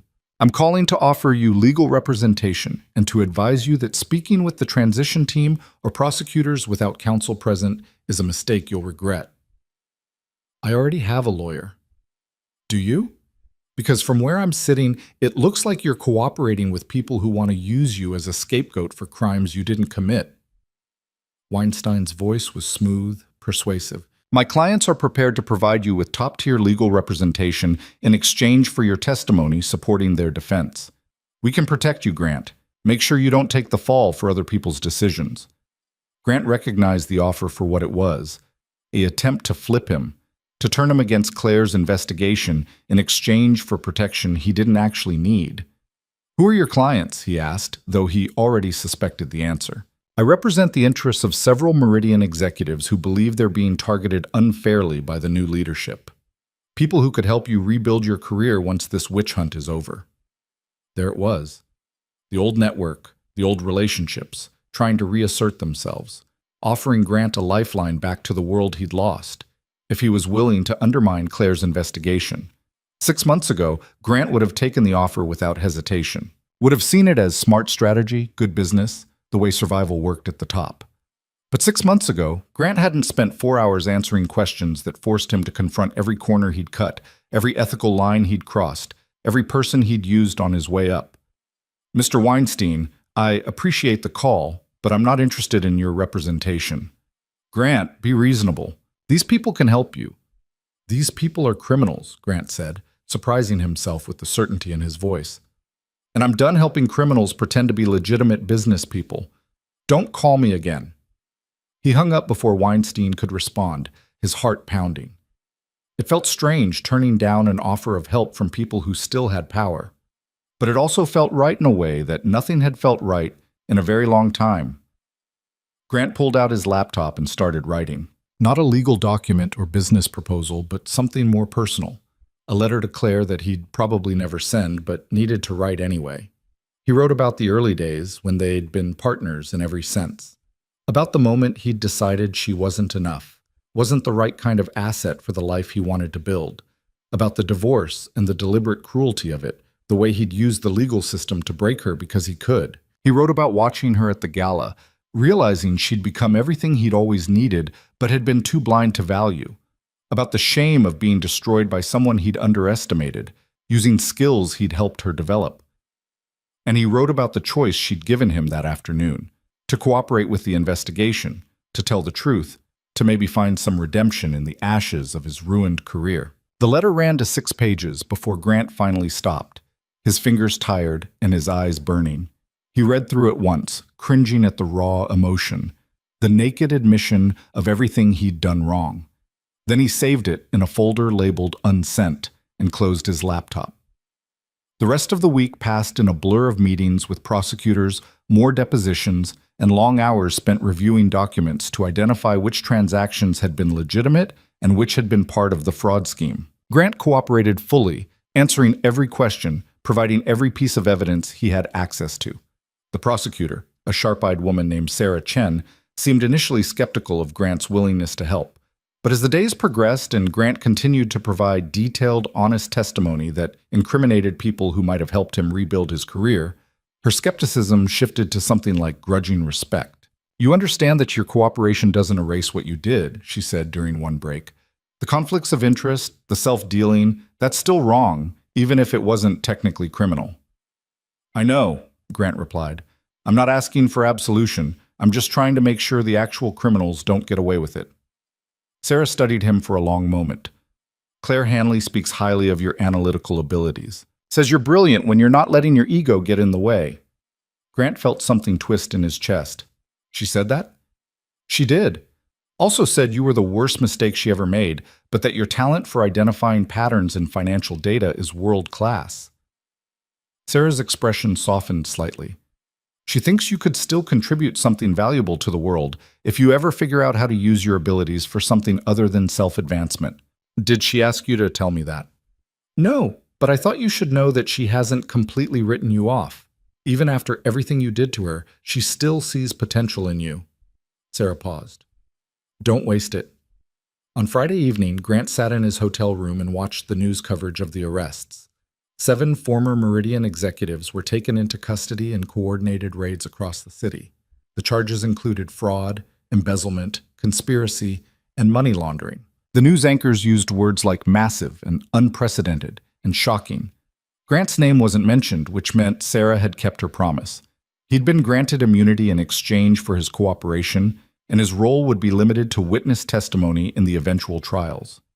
His phone buzzed with a text from Claire. "Thank you for your cooperation this week. The case is stronger because of your testimony." Grant stared at the message, trying to find hidden meaning, emotional subtext, anything beyond the professional courtesy. But there was nothing there except acknowledgement of a job done. He typed back, "It was the right thing to do. I should have done a lot of things differently. I'm sorry." This time, Claire's response took several minutes. When it came, it was longer than her usual terse messages. "I spent 2 years being angry at you, planning this, building Oracle, working toward the moment when I could make you understand what you'd done to me. But now that it's happened, all I feel is tired, and sad for the people we could have been if you'd chosen differently. I hope you figure out who you want to be, Grant, because the person you were isn't worth the energy I spent destroying him." Grant read the message 3 times, feeling the finality in every word. This was Claire's goodbye, her release of whatever anger had fueled her through the takeover and the investigation. She was done with him, done with their shared history, done with the narrative that had defined both of their lives for the past 2 years. And Grant realized he needed to be done with it too, needed to stop defining himself in opposition to Claire's success or in terms of what he'd lost. Needed to figure out who Grant Harlow could be when he wasn't performing for an audience or climbing toward the next victory. On Saturday morning, Grant moved out of the hotel and into a modest apartment in the Riverside district, the same neighborhood where Claire had worked during those missing 3 years between the divorce and her reemergence. The apartment was small, just a bedroom, bathroom, and combined living area, but it was clean and quiet and affordable on the dwindling remains of his savings. His father called that afternoon to check in, and Grant found himself actually talking instead of just performing the role of dutiful son. He told his father about the cooperation with prosecutors, about the immunity deal, about his uncertain future. "Sounds like you're finally learning the lesson I tried to teach you when you were 10, his father said. "What lesson was that?" "That character is what you do when nobody's watching and there's nothing in it for you. You spent your whole career optimizing for an audience. Maybe it's time to figure out who you are when there's no one left to impress." Grant thought about that after they hung up. For the first time in his adult life, he had no job to define him, no wife to perform for, no social circle to maintain. Just himself and the question of what he was going to build with whatever pieces remained. He spent the weekend cleaning the apartment, buying basic furniture from a discount store, setting up a space that felt like it belonged to someone starting over, rather than someone spiraling down. It was humbling work, assembling flat-pack furniture and scrubbing floors, but there was something peaceful about the simplicity of it. On Sunday evening, Grant's phone rang with a call from David at the firm. Grant answered cautiously, unsure what his former partner could possibly want. "I saw the news about the arrests," David said without preamble. "You cooperated with the investigation." "I did. The board wants to know if you'd be willing to testify about the Meridian transactions if there are civil suits against the firm. We're likely to face claims that we should have caught the fraud earlier." Grant understood what David was really asking, whether Grant would protect the firm by taking sole responsibility, or whether he'd tell the truth about the institutional failures that had allowed the fraud to continue. "I'll testify honestly about what happened," Grant said, "about what I knew, when I knew it, and what warnings I ignored. I won't lie to protect the firm, but I won't exaggerate the firm's culpability either, just the facts." David was quiet for a moment. "That's fair. More than fair, actually. Thank you." "David, I'm sorry for everything I put you and the team through.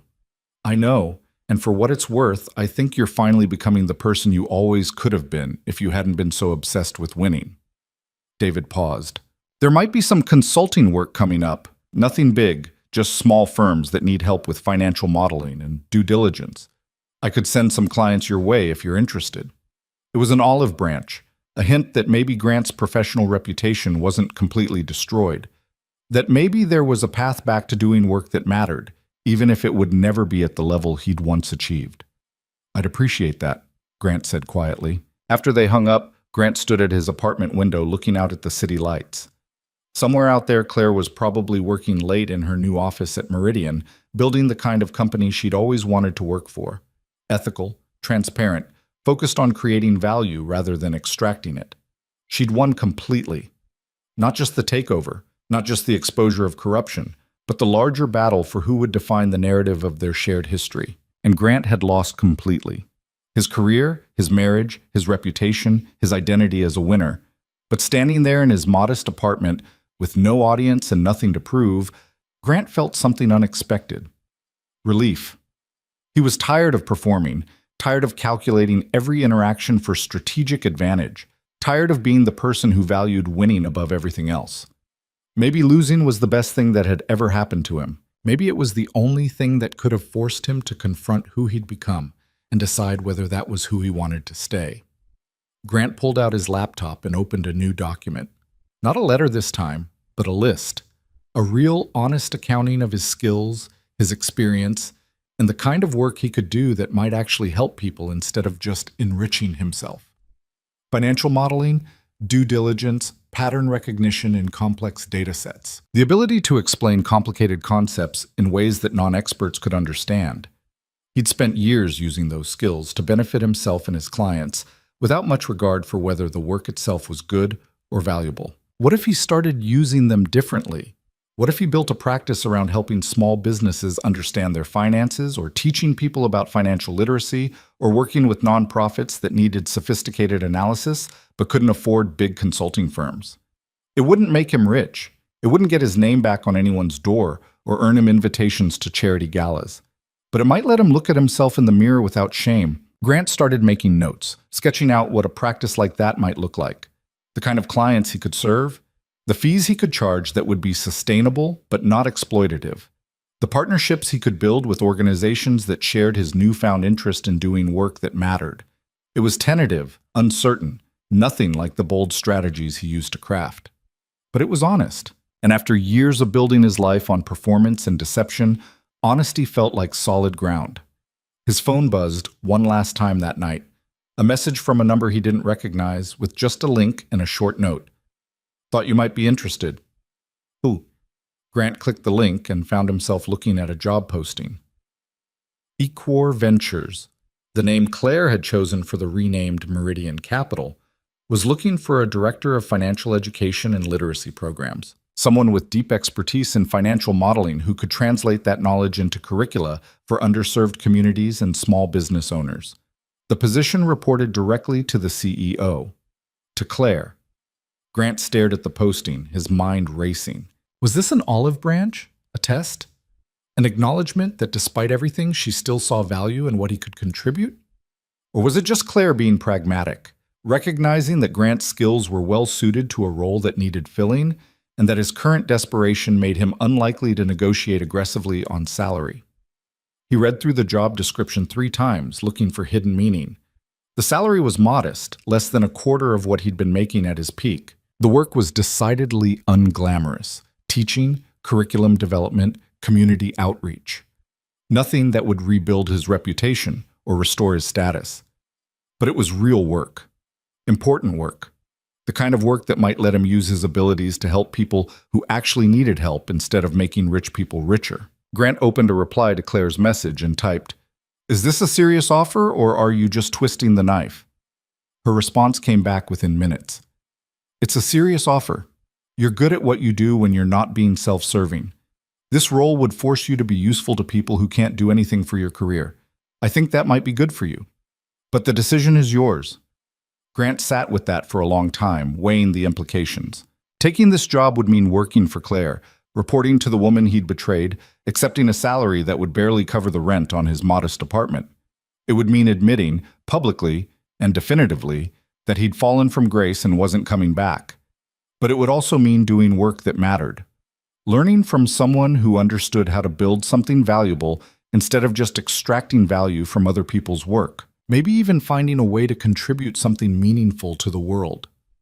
He typed his response slowly, carefully, knowing that this decision would define everything that came after. "I'm interested. When can we talk about it?" Claire's reply was almost instant. "Monday morning, 9 a.m. My office. Don't be late." Grant set his phone down and looked around his small apartment, at the discount furniture and bare walls, at the life he was building from scratch with no shortcuts and no pretense. For the first time in years, he felt something that might have been hope, not hope for redemption or restoration or a return to what he'd lost, but hope that maybe, just maybe, he could become someone worth being, someone who used his talents to help instead of harm, someone who valued truth over victory, someone Claire Hanley might eventually respect, even if she never forgave him. It was a small hope, fragile and uncertain. But it was real. And after everything that had happened, real was enough. Grant arrived at the Equor Ventures building 15 minutes early on Monday morning, his resume printed on good paper that he'd bought specifically for this interview. The building was the same one that had housed Meridian Capital, but everything else had changed. The lobby had been redesigned with clean lines and natural light, the corporate portraiture replaced with photographs of community programs and small businesses. Even the security desk felt different, professional but welcoming rather than imposing. The receptionist checked his name against her list and smiled. "Ms. Hanley is expecting you, 40th floor, conference room B." Grant took the elevator up, his heart pounding harder with each ascending floor. He'd spent the weekend preparing for this meeting, rehearsing answers to questions he thought Claire might ask, trying to anticipate how she'd test whether he'd actually changed or was just performing contrition. Conference room B was smaller than the one where he'd been deposed, with windows that looked east over the city. Claire was already there, reviewing something on her tablet, wearing a gray suit that managed to look both professional and approachable. She looked up as Grant entered, and her expression was carefully neutral. "Grant, thank you for being on time." She gestured to the chair across from her. "Please, sit."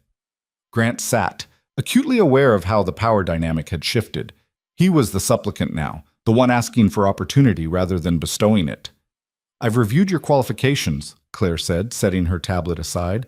On paper, you're overqualified for this position. You have an MBA from Wharton, 15 years of experience in complex financial analysis, and a track record of building sophisticated models that even I have to admit are impressive. But, Grant prompted, hearing the unspoken reservation. But this role isn't about being impressive. It's about being useful to people who don't have MBAs or 15 years of experience. It's about taking complex concepts and making them accessible to small business owners who are trying to understand their cash flow or community members who are trying to build financial literacy.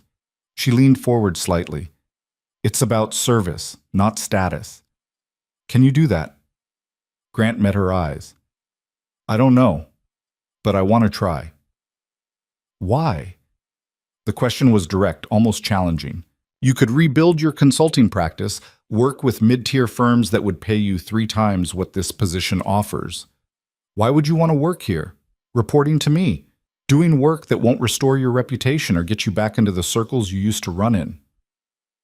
Grant had anticipated this question, but sitting across from Claire, seeing the skepticism in her eyes, he realized that any prepared answer would sound hollow. She deserved the truth, raw and unpolished. Because I spent 15 years building a career on extracting value from other people's work and calling it success. I optimized for money and status without ever asking whether what I was doing actually mattered. And when I finally achieved everything I thought I wanted, I realized I'd become someone I didn't recognize, someone I didn't particularly like. He paused, gathering his thoughts.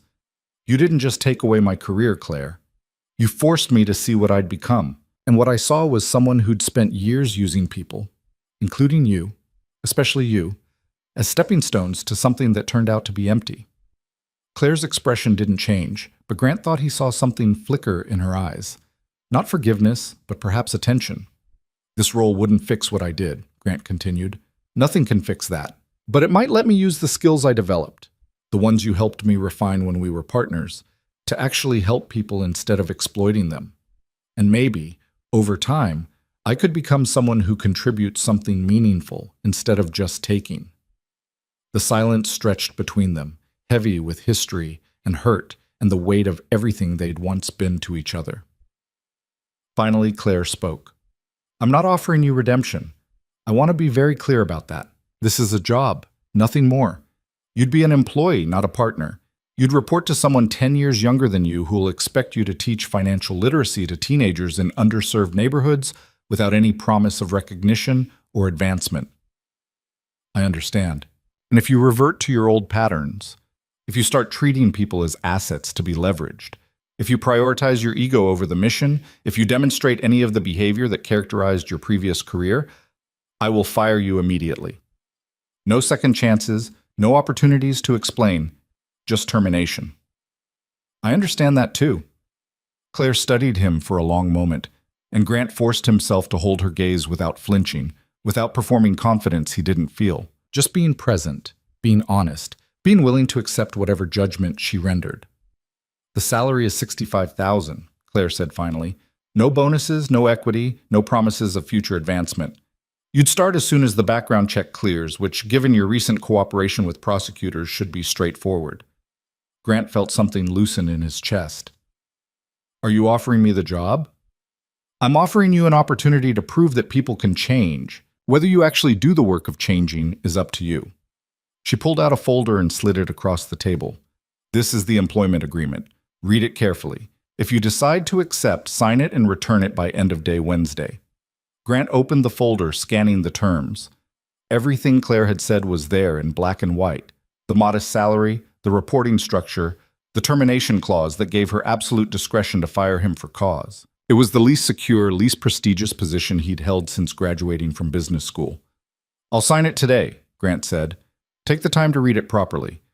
This isn't a decision to make impulsively. I don't need time. This is exactly what I need, even if it's not what I would have wanted 6 months ago. Grant looked up from the document. Thank you, Claire, for seeing potential in me that I'm not sure I've earned. Something shifted in Claire's expression, a subtle softening that disappeared almost as quickly as it appeared. I'm not doing this for you, Grant. I'm doing it because this organization needs someone with your analytical skills, and hiring you is more efficient than training someone from scratch." She stood, signaling the end of the meeting. "But I meant what I said. This is your chance to prove people can change. Don't waste it." Grant stood as well, extending his hand. Claire looked at it for a moment before shaking it, her grip firm and professional. The touch lasted only seconds, but Grant felt the weight of everything unspoken between them, the partnership they'd once shared, the betrayal that had destroyed it, the possibility of something new being built on the ruins. "I'll see you next Monday," Claire said, releasing his hand and turning back to her tablet. "HR will send you the onboarding information." Grant left the conference room feeling lighter than he had in months, despite having just accepted a job that represented everything his old self would have considered failure. As he rode the elevator down, he thought about what his father had said. That character was what you did when nobody was watching, and there's nothing in it for you. This was his chance to find out what his character actually was, stripped of status and performance and the constant need to win. The next weeks passed in a blur of orientation and training. Grant met his new supervisor, a 32-year-old woman named Jenna Rodriguez, who had a master's in education and exactly zero patience for corporate nonsense.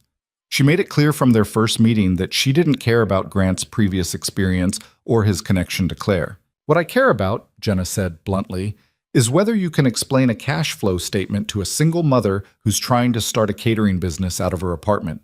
Everything else is noise." Grant threw himself into the work with an intensity that surprised him. He developed curricula for financial literacy workshops, simplified complex concepts into language that didn't require a business degree to understand, and spent hours in community centers teaching people who'd never had access to the kind of knowledge he'd taken for granted. It was humbling work. Teenagers in the programs would challenge his explanations, forcing him to find simpler ways to explain compound interest or risk assessment. Small business owners would ask questions he'd never considered because he'd always worked with clients who already understood the fundamentals. Grant found himself learning as much as he was teaching, seeing the financial world through the eyes of people for whom a few $100s could mean the difference between stability and crisis. It gave him perspective he'd never had during his years of optimizing deals worth millions. He rarely saw Claire during those first months. Ecor Ventures was large enough that their paths didn't cross naturally, and Grant suspected she was deliberately maintaining distance. But occasionally he'd glimpse her in the hallway or see her name on an email chain, and each time he felt a complicated mix of gratitude and regret. Gratitude for the opportunity she'd given him, regret for everything he'd destroyed that could never be rebuilt. 6 months into his new role, Grant received an unexpected email from Jenna. "Claire wants to observe your workshop tomorrow. Don't change anything about how you run it. She's evaluating the program, not you specifically." Grant spent that evening reviewing his lesson plan with unusual anxiety. Tomorrow's workshop was focused on helping small business owners understand their tax obligations, and he developed what he thought was an effective framework for breaking down complicated regulations into actionable steps. But having Claire in the room would add a layer of scrutiny that made him question every choice he'd made. The workshop was held in a community center in the Parkside neighborhood, the same area where Grant had operated his first office 15 years ago. 23 small business owners showed up, ranging from a young woman who'd just opened a hair salon to an older man who'd been running a family restaurant for 30 years but had never fully understood the tax code. Claire arrived 5 minutes before the start time, taking a seat in the back row without greeting Grant. She had a notepad and appeared ready to take notes with the same intensity she'd once brought to analyzing complex financial structures. Grant began the workshop the way he always did, asking participants to share their biggest concerns about taxes. The answers came quickly: fear of audits, confusion about deductions, uncertainty about quarterly payments. Grant wrote each concern on the whiteboard, then started breaking them down one by one. He'd learned over the past months that the best teaching came from meeting people where they were, using their actual businesses as examples rather than abstract scenarios. So when Maria, the hair salon owner, expressed confusion about what expenses she could deduct, Grant walked through her specific situation: the chair rentals, the products, the portion of her phone bill she used for business. He noticed Claire taking notes, but forced himself not to perform for her, to stay focused on the people he was actually there to serve. 2 hours later, the workshop ended with several participants staying after to ask individual questions. Grant worked through each one patiently, aware that Claire was still in the back row, still observing, still evaluating. Finally, the last participant left, and Grant began packing up his materials. Claire approached, her expression unreadable. "That was good work," she said simply. Grant felt a rush of relief he tried not to show. "Thank you." Maria, the salon owner, she's been trying to understand her tax obligations for 2 years. According to Jenna's notes, you're the first person who's explained it in a way that actually made sense to her. She's smart and motivated. She just needed someone to translate the jargon. Claire tilted her head slightly, studying him. You're different when you teach, less performative, more focused on the other person's understanding than on demonstrating your own knowledge. I'm trying to be useful instead of impressive. It shows. Claire glanced at her notes. I'm expanding the financial literacy program.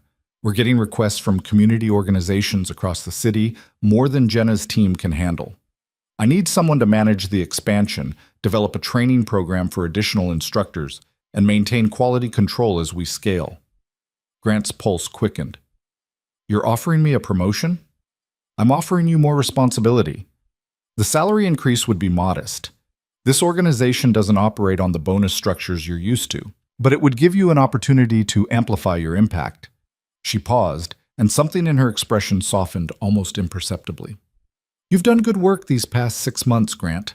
Consistent, humble, focused on service. I wanted you to know that it's been noticed. The words meant more to Grant than any praise he'd received during his previous career. This wasn't empty flattery or political maneuvering. It was Claire acknowledging that he'd actually changed, that the transformation was real and sustained. I'd be honored to take on the expanded role, Grant said quietly. Good. We'll formalize it next week. Claire turned to leave, then paused. There's something else. The Meridian fraud trials are starting next month. The prosecutors will need you to testify about the transactions you facilitated. It's going to be public, and it's going to be uncomfortable. The defense attorneys will try to make you look like a co-conspirator who's only cooperating to save himself. Grant nodded slowly.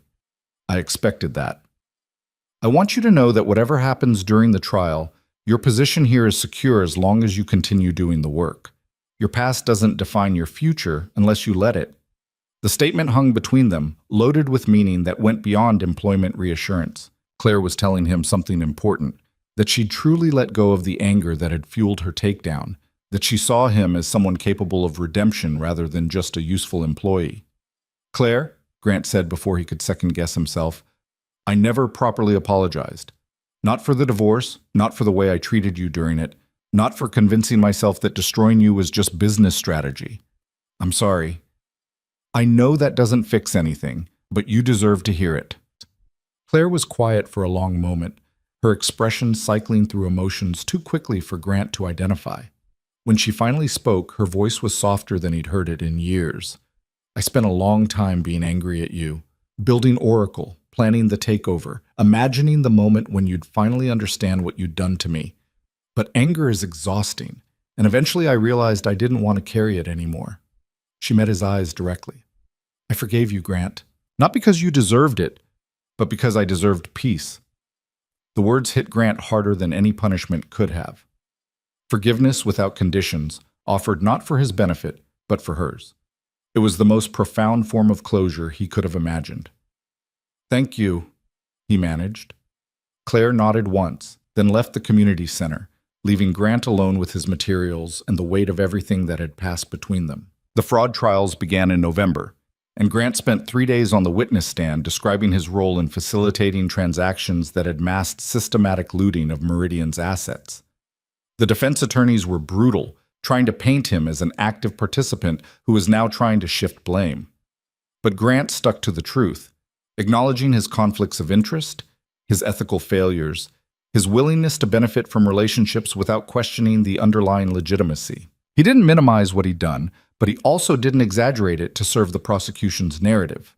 The media coverage was extensive, and Grant's name appeared in headlines that ranged from former dealmaker testifies against Meridian executives to Grant Harlow, from power player to prosecution witness.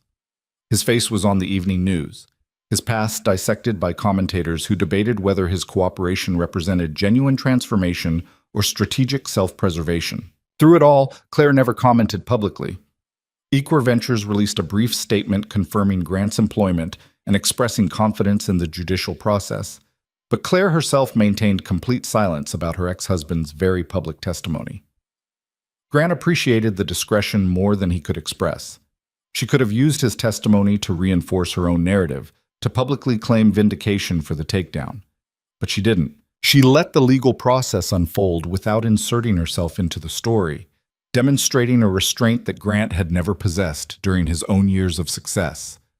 The trials ended in December with guilty verdicts for all 7 defendants. The sentences ranged from 8 to 20 years, and the prosecutors thanked Grant publicly for his cooperation. Sarah Chen, the lead prosecutor, told reporters that Grant's testimony had been credible, detailed, and essential to securing convictions. Grant watched the coverage from his apartment, feeling a complex mix of satisfaction and sadness. Justice had been served, but it had come at a cost that included the destruction of his own career and reputation. He'd been necessary to the process, but he'd also been complicit in creating the conditions that had made the fraud possible. 2 days after the verdicts, Grant received an unexpected visitor at the Equor Ventures office. Sloan appeared in the lobby, looking thinner than Grant remembered. Her usual polish dimmed but still present. The receptionist called up to Grant's extension, and he came down to meet his ex-wife with a mixture of curiosity and caution. "Sloan, this is unexpected." "I know, She glanced around the lobby, clearly uncomfortable in these surroundings. Can we talk? Just for a few minutes." They found a coffee shop down the block and sat at a corner table, the awkwardness between them palpable. Sloan ordered an espresso she didn't drink, just held the cup like she needed something to do with her hands. "I saw your testimony," she said finally. "All 3 days of it. I'm sorry you had to go through that. I know some of it implicated your family's business dealings. Daddy's lawyers are handling it. We'll be fine. The Mercers always are." She smiled, but it didn't reach her eyes. "I wanted to tell you that you were right about what you said in the penthouse the night of the gala, that Claire didn't make mistakes, that she'd spent years building a perfect trap." Grant waited, sensing there was more she needed to say. "I spent the past year trying to rebuild my reputation, trying to distance myself from the scandal. But everywhere I go, people ask about you, about Claire, about the takedown. And I realized something." Sloan met his eyes. "She didn't destroy you because she hated you. She destroyed you because she'd loved you, and you'd betrayed that love in the cruelest way possible. And somehow, that makes it worse." "Why does it make it worse?" "Because it means what we had was never real. I was just the next acquisition, the strategic upgrade. You never loved me. You loved what I represented." Her voice cracked slightly. "And I think I always knew that. But I told myself it didn't matter because we wanted the same things. Except we didn't really want anything except to look successful." Grant felt the truth of her words settle over him. "I'm sorry, Sloan. You deserved someone who actually saw you, not just the doors you could open." "We deserved each other," Sloan said with a bitter laugh. "Two people playing at a relationship while actually just networking. But you got something I didn't. You got forced to stop performing and figure out who you actually are. I'm still performing, still trying to maintain the image, still pretending that everything's fine when really I'm just..." She trailed off. "Lost?" Grant suggested gently. "Completely." Sloan finally took a sip of her espresso, grimacing at the temperature. "I hear you're teaching financial literacy to small business owners now. That must be quite the adjustment. It's the most meaningful work I've ever done." "Do you actually believe that, or is it just another performance?" Grant considered the question seriously. 6 months ago, I would have been performing, but somewhere along the way, it became real. I started caring about whether Maria understood her tax obligations more than I cared about whether anyone was impressed by my teaching methods. Sloan studied him with something that might have been envy. "I don't know how to do that." "How to care about something that doesn't advance my position or improve my image?" "Start small," Grant suggested. "Find one thing that matters to you independent of how it looks to other people. One thing you'd do even if no one ever knew about it." They talked for another half hour, the conversation meandering through shared memories and separate paths forward. When Sloan finally stood to leave, She looked at Grant with an expression he'd never seen from her before. Genuine vulnerability. "I hope you find what you're looking for," she said. "Whatever that is. I hope the same for you." After Sloane left, Grant sat in the coffee shop for a while longer, thinking about the various versions of himself he'd performed over the years.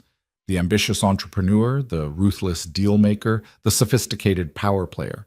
All of them had been real in a sense, but none of them had been complete. They'd been roles he'd adopted to achieve specific outcomes, masks he'd worn to project success. The person he was becoming now, the teacher, the servant, the man trying to use his abilities to help rather than exploit, felt more authentic than any previous version. Not because it was more noble, but because it required less performance. He could just be useful without needing to be impressive. His phone buzzed with a text from Jenna. "Next month's workshop schedule is ready for review. Also, Claire wants to see you tomorrow at 10 a.m. She didn't say why." Grant felt a familiar flutter of anxiety, but it was different now. Not the fear of being evaluated and found wanting, but simply curiosity about what Claire might need. The next morning, Grant arrived at Claire's office exactly on time. Her assistant waved him in, and he found Claire standing by her windows, looking out at the city with an expression that suggested she'd been thinking about something difficult. "Grant, thank you for coming." She gestured to the sitting area rather than the formal conference table.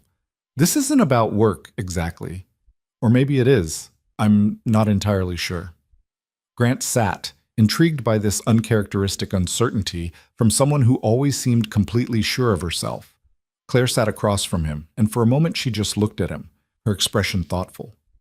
"You've been here almost 8 months now. In that time, you've developed curricula that's being adopted by community organizations across the state. You've trained 17 new instructors who are replicating your teaching methods. You've helped over 300 small business owners understand their finances well enough to make better decisions. I've had excellent support from Jenna's team. Let me finish." Claire's voice was gentle but firm. "You've also testified in a major fraud trial, endured public scrutiny that would have broken most people, and maintained your commitment to this work despite having multiple opportunities to rebuild your consulting practice at a much higher salary."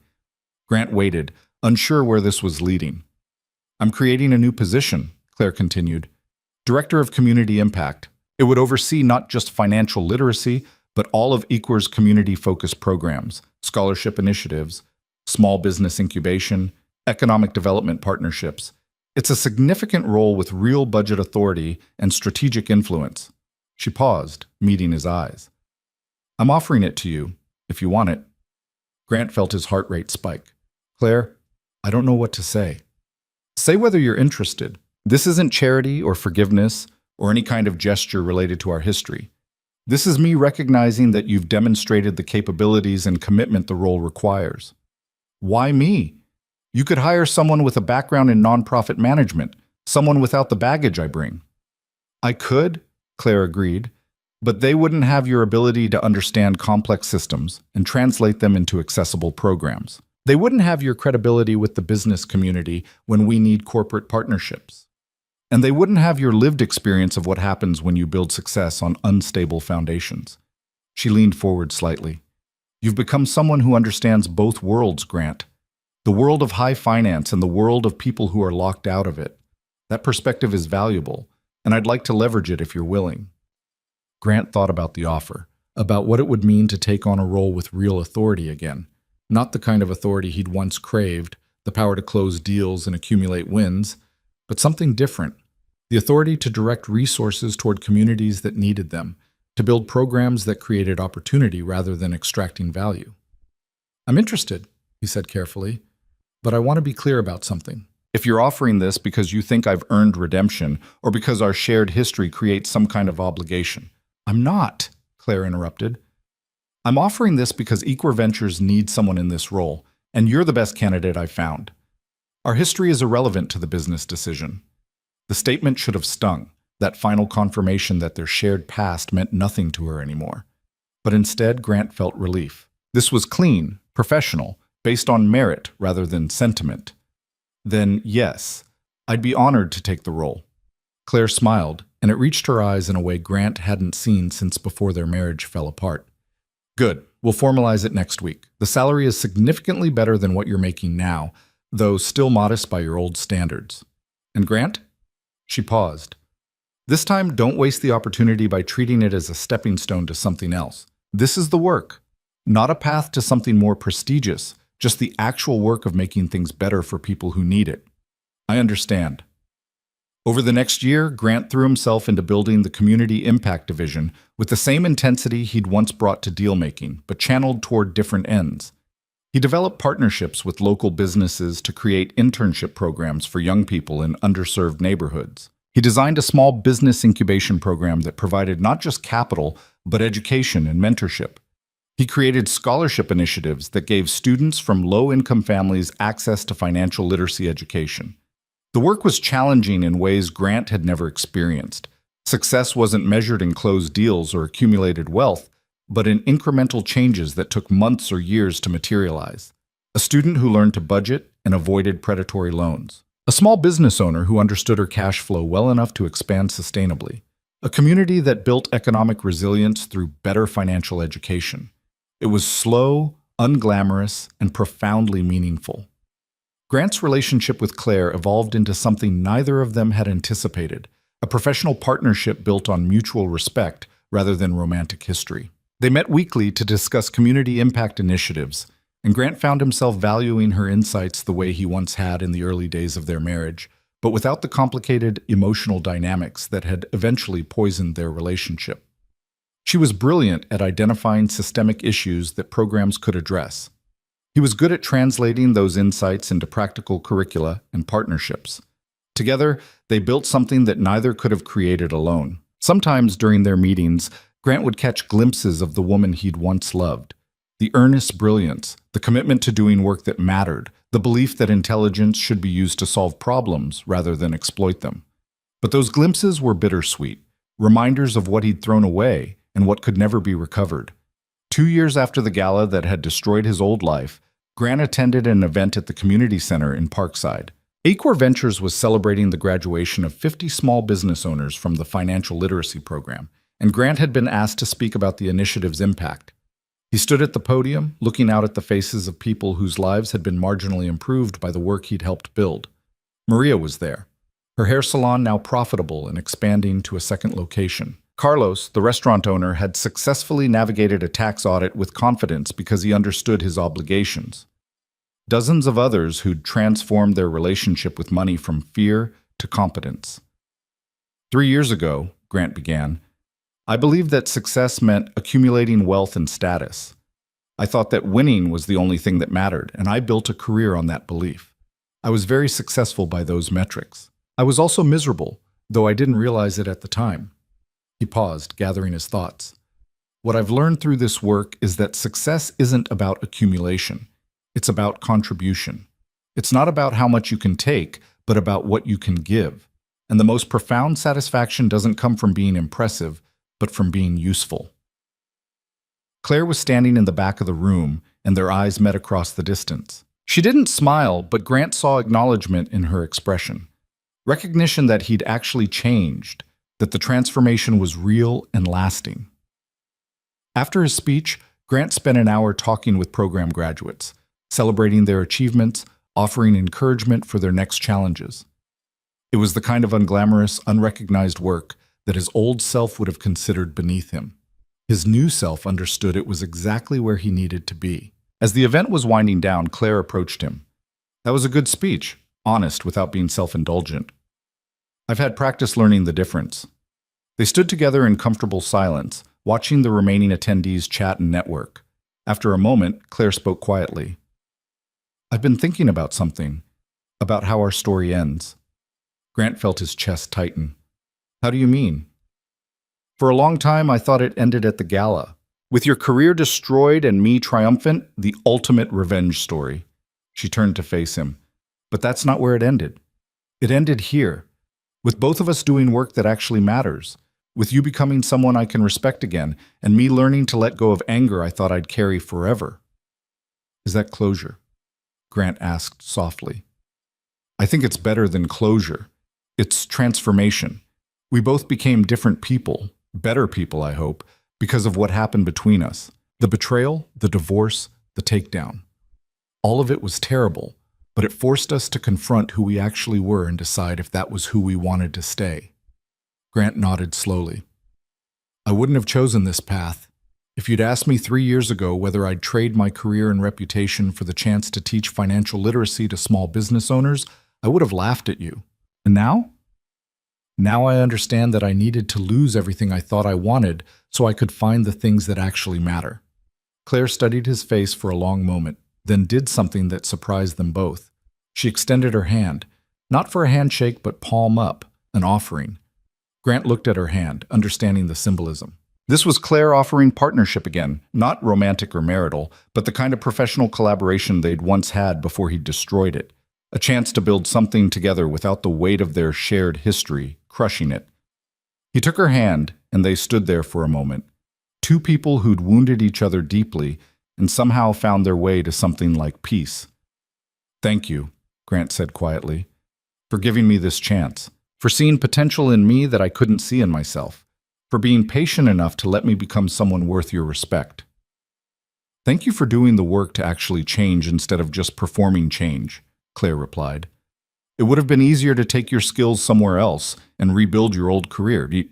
Choosing to stay here to do work that doesn't feed your ego, that took real courage. They released hands, and the moment passed, but something had shifted between them. Not forgiveness exactly, because Claire had already given him that. Not reconciliation, because what they'd had before was gone and couldn't be recovered. But something new, a foundation for moving forward without the weight of past betrayals defining their future. The years that followed were marked by steady, unglamorous progress. Grant built the Community Impact Division into one of EquerVenture's flagship initiatives, recognized nationally for its innovative approach to financial education and economic development. He trained hundreds of instructors, developed partnerships with dozens of community organizations, and helped thousands of people transform their relationship with money. He never remarried, never tried to rebuild the social connections that had defined his first career. His father visited occasionally from Arizona, always pleased to see Grant doing work that actually helped people. David Chen reached out every few months, sending small consulting projects that Grant completed competently, but without the driving ambition that had once characterized his work. Claire built EquerVentures into a model of ethical capital management, proving that firms could be both profitable and principled. She was profiled in business journals, invited to speak at conferences, recognized as one of the most influential executives in the financial sector. But she maintained her focus on the work itself rather than the recognition, staying true to the values that had driven her transformation. They remained colleagues, occasionally becoming something like friends during long strategy sessions or community events. But they both understood that certain doors, once closed, couldn't be reopened. Their romantic partnership was finished, destroyed by Grant's betrayal and the years of anger that had followed. What they had now was better suited to who they'd become. A professional relationship built on mutual respect and shared commitment to meaningful work. 5 years after the gala, Grant was invited to speak at his business school's annual conference. The topic was ethical leadership, and Grant had initially declined, uncomfortable with the idea of lecturing others when his own ethics had been so questionable for so long. But the dean had been persistent, arguing that Grant's story of transformation was precisely what current students needed to hear. So Grant accepted and found himself standing before an auditorium full of ambitious MBA candidates who reminded him painfully of his younger self. I'm going to tell you something that goes against everything you're learning in your strategy classes, Grant began. Winning isn't actually the goal. Contribution is the goal. Impact is the goal. Becoming someone who uses their abilities to solve problems rather than exploit people, that's the goal. He told them about his rise and fall, about the career he'd built on conflicts of interest and strategic ruthlessness, about the woman he'd betrayed and the spectacular way she'd destroyed him for it. He didn't minimize his culpability or perform contrition he didn't feel. He just told the truth about who he'd been and who he'd become. The question isn't whether you'll be successful, Grant said. Most of you will achieve conventional success. The money, the titles, the recognition. The question is whether you'll build that success on foundations that can withstand scrutiny. Whether you'll treat people as ends in themselves or as means to your advancement. Whether you'll have the courage to be useful instead of just impressive. After the speech, dozens of students approached with questions. Some were skeptical, suggesting that Grant's transformation was just another strategic move. Others were genuinely curious about how to balance ambition with ethics. Grant answered them all honestly, acknowledging when he didn't have good answers, refusing to pretend that he'd figured everything out. As the crowd thinned, Grant noticed a woman standing off to the side, waiting patiently. He recognized her after a moment, one of the junior analysts from his old firm who'd watched him leave with his box of office belongings 5 years ago. "Mr. Harlow, I don't know if you remember me. I'm Sophie Chen. I worked at Harlow and Associates until it was restructured after you left." "I remember. You were one of David's analysts. I wanted to tell you something." Sophie glanced around, then lowered her voice. "What you did, the way you left, the testimony, all of it, it changed how we thought about the work. David implemented new ethics protocols, created whistleblower protections, started actually caring about whether our deals were legitimate and not just profitable. The firm is smaller now, but it's better, more honest." Grant felt something catch in his throat. "I'm glad to hear that. I just thought you should know that your transformation didn't just affect you. It rippled out, changed things for a lot of us who were watching." Sophie smiled. "I left the firm last year to do nonprofit consulting. I make about half what I used to, but I actually believe in the work I'm doing, so thank you for showing us that it's possible to choose a different path." After Sophie left, Grant stood in the empty auditorium, thinking about ripple effects and unintended consequences. He'd destroyed his career through arrogance and ethical compromise, but in doing so, he'd accidentally created an example that had helped others make better choices. His failures had become teaching moments for people he'd never met. It wasn't redemption, exactly, but it was something like purpose. Grant's phone buzzed with a text from Claire. "Saw your speech was today. Hope it went well. We're still on for the board meeting tomorrow?" He typed back. "It went better than expected. See you at 9. Her response was just a thumbs up emoji, but Grant smiled anyway. This was what their relationship had become: professional courtesy, occasional warmth, the comfortable communication of people who'd been through hell together and come out changed on the other side. He would never stop regretting the betrayal that had destroyed their marriage. Would never stop wishing he'd been wise enough to value Claire when they'd been partners, instead of learning her worth only after he'd lost her. But he'd also learned to live with that regret without letting it define him, to acknowledge his failures while still moving forward. As Grant left the business school and headed back to his modest apartment in Riverside, he thought about the various versions of himself that had existed over the years. The ambitious entrepreneur who'd married Claire for practical reasons and eventually convinced himself it was love. The ruthless dealmaker who'd discarded her when she no longer fit his image of success. The disgraced executive forced to confront what he'd become. The teacher learning to be useful instead of impressive. The director building programs that actually helped people. All of them were real. All of them were him. But the person he was becoming, someone who valued contribution over accumulation, service over status, authentic impact over performed success, that person was someone he could finally respect. Someone who used his considerable abilities to solve problems rather than exploit them.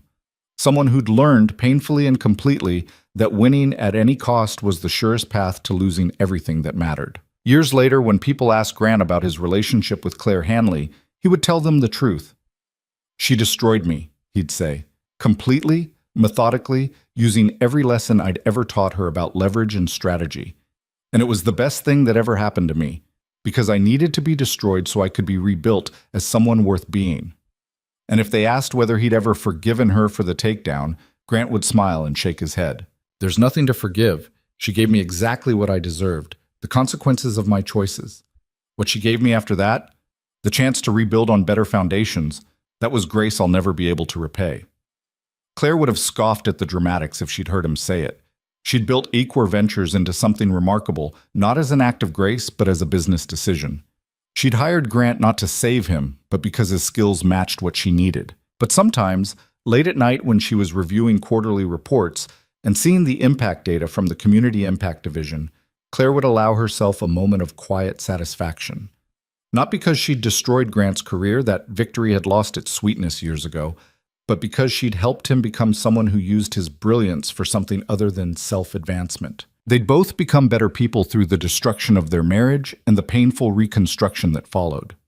They'd both learned that success wasn't about crushing your enemies or achieving status, but about building something meaningful and helping others do the same. It wasn't the ending either of them would have chosen if they'd been writing the story from the beginning. But it was an honest ending, earned through failure and transformation and the hard work of becoming people who could look at themselves without shame. And sometimes that was enough.